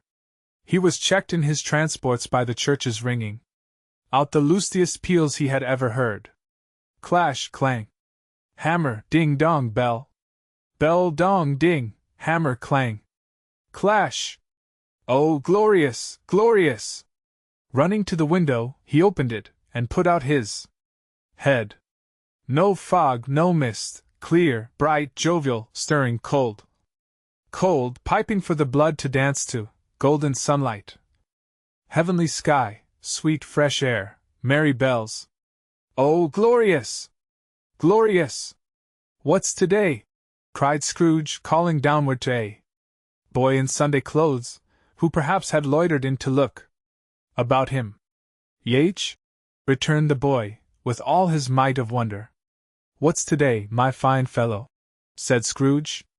Today, replied the boy. Why, Christmas Day. It's Christmas Day, said Scrooge to himself. I haven't missed it. The spirits have done it all in one night. They can do anything they like. Of course they can. Of course they can. Hello, my fine fellow. Hello. returned the boy. Do you know the poulterer's, in the next street but one? At the corner? Scrooge inquired. I should hope I did, replied the lad. An intelligent boy, said Scrooge. A remarkable boy. Do you know whether they've sold the prize turkey that was hanging up there? Not the little prize turkey, the big one? What, the one as big as me? Returned the boy. What a delightful boy, said Scrooge. It's a pleasure to talk to him. Yes, my buck. It's hanging there now, replied the boy. Is it? Said Scrooge. Go and buy it. Walk yar! Exclaimed the boy. No, no, said Scrooge. I am in earnest. Go and buy it, and tell 'em to bring it here, that I may give them the direction where to take it.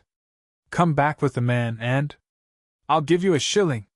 Come back with him in less than 5 minutes, and I'll give you half a crown. The boy was off like a shot. He must have had a steady hand at a trigger who could have got a shot off half so fast. I'll send it to Bob Cratchit's, whispered Scrooge, rubbing his hands and splitting with a laugh. He shan't know who sends it. It's twice the size of Tiny Tim. Joe Miller never made such a joke as sending it to Bob's. Will be. The hand in which he wrote the address was not a steady one, but write it he did, somehow, and went downstairs to open the street door, ready for the coming of the poulterer's man.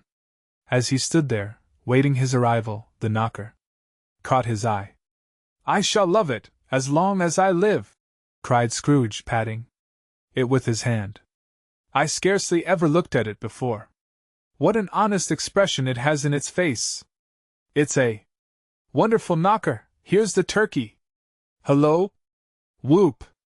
How are you? Merry Christmas! It was a turkey. He never could have stood upon his legs, that bird. He would have snapped 'em short off in a minute, like sticks of sealing wax. Why, it's impossible to carry that to Camden Town, said Scrooge. You must have a cab. The chuckle with which he said this, and the chuckle with which he paid for the turkey, and the chuckle with which he paid for the cab, and the chuckle with which he recompensed the boy, were only to be exceeded by the chuckle with which he sat down breathless in his chair again, and chuckled till he cried. Shaving was not an easy task, for his hand continued to shake very much, and shaving requires attention, even when you don't dance while you are at it. But if he had cut the end of his nose off, he would have put a piece of sticking plaster over it, and been quite satisfied. He dressed himself all in his best, and at last got out into the streets. The people were by this time pouring forth, as he had seen them with the ghost of Christmas present, and walking with his hands behind him. Scrooge regarded every one with a delighted smile. He looked so irresistibly pleasant, in a word, that 3 or 4 good-humored fellows said, Good morning, sir! A Merry Christmas to you! And Scrooge said often afterwards that of all the blithe sounds he had ever heard, those were the blithest in his ears. He had not gone far, when coming on towards him he beheld the portly gentleman, who had walked into his counting-house the day before, and said, Scrooge and Marley's, I believe? It sent a pang across his heart to think how this old gentleman would look upon him when they met, but he knew what path lay straight before him, and he took it. My dear sir, said Scrooge, quickening his pace, and taking the old gentleman by both his hands. How do you do? I hope you succeeded yesterday. It was very kind of you. A Merry Christmas to you, sir! Mr. Scrooge? Yes, said Scrooge. That is my name, and I fear it may not be pleasant to you. Allow me to ask your pardon. And will you have the goodness? Here Scrooge whispered in his ear. Lord bless me! Cried the gentleman, as if his breath were taken away. My dear Mr. Scrooge, are you serious? If you please, said Scrooge. Not a farthing less. A great many back payments are included in it, I assure you. Will you do me that favor? My dear sir, said the other, shaking hands with him. I don't know what to say to such munify.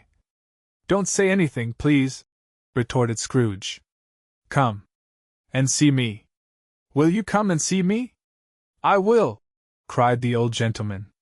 And it was clear he meant to do it. Thank ye, said Scrooge. I am much obliged to you. I thank you 50 times. Bless you! He went to church, and walked about the streets, and watched the people hurrying to and fro, and patted children on the head, and questioned beggars, and looked down into the kitchens of houses, and up to the windows, and found that everything could yield him pleasure.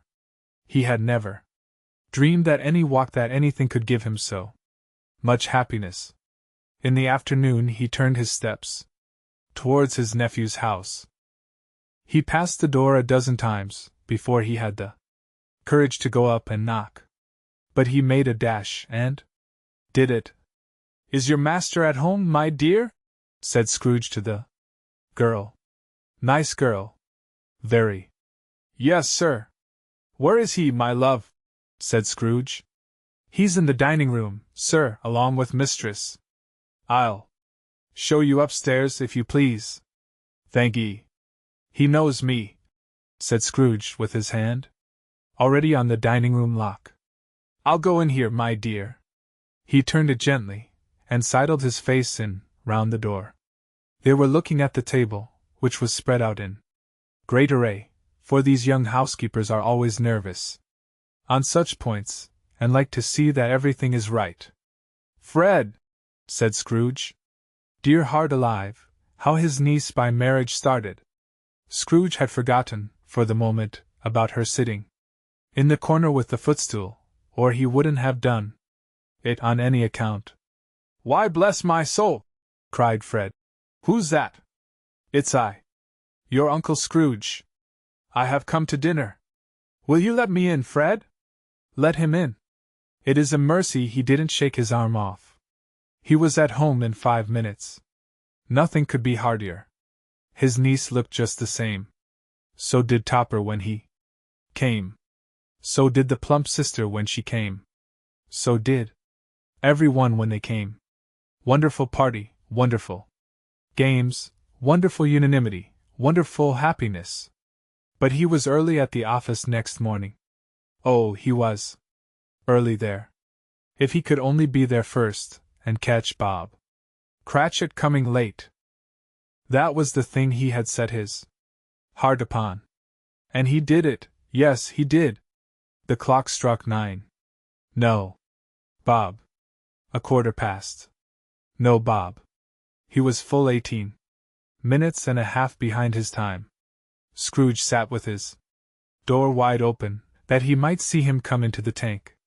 His hat was off, before he opened the door, his comforter, too. He was on his stool in a jiffy, driving away with his pen, as if he were trying to overtake 9 o'clock. Hello! Growled Scrooge in his accustomed voice, as near as he could feign it.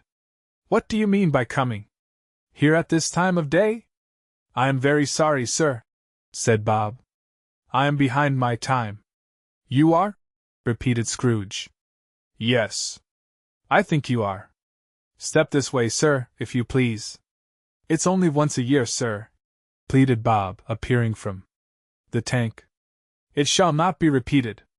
I was making rather merry yesterday, sir. Now I'll tell you what, my friend, said Scrooge, I am not going to stand this sort of thing any longer. And therefore, he continued, leaping from his stool, and giving Bob such a dig in the waistcoat that he staggered back into the tank again. And therefore I am about to raise your salary. Bob trembled, and got a little nearer to the ruler. He had a momentary idea of knocking Scrooge down with it, holding him, and calling to the people in the court for help. And a straight waistcoat. A Merry Christmas, Bob, said Scrooge with an earnestness that could not be mistaken, as he clapped him on the back. A merrier Christmas, Bob, my good fellow, than I have given you for many a year. I'll raise your salary and endeavor to assist your struggling family, and we will discuss your affairs this very afternoon over a Christmas bowl of smoking bishop, Bob. Make up the fires, and buy another coal scuttle before you dot another I, Bob Cratchit. Scrooge was better than his word. He did it all, and infinitely more, and to Tiny Tim, who did not die, he was a second father. He became as good a friend, as good a master, and as good a man, as the good old city knew, or any other good old city, town, or borough in the good old world. Some people laughed to see the alteration in him. But he let them laugh, and little heeded them, for he was wise enough to know that nothing ever happened on this globe for good, at which some people did not have their fill of laughter in the outset, and knowing that such as these would be blind anyway, he thought it quite as well that they should wrinkle up their eyes and grins, as have the malady in less attractive forms. His own heart laughed, and that was quite enough for him.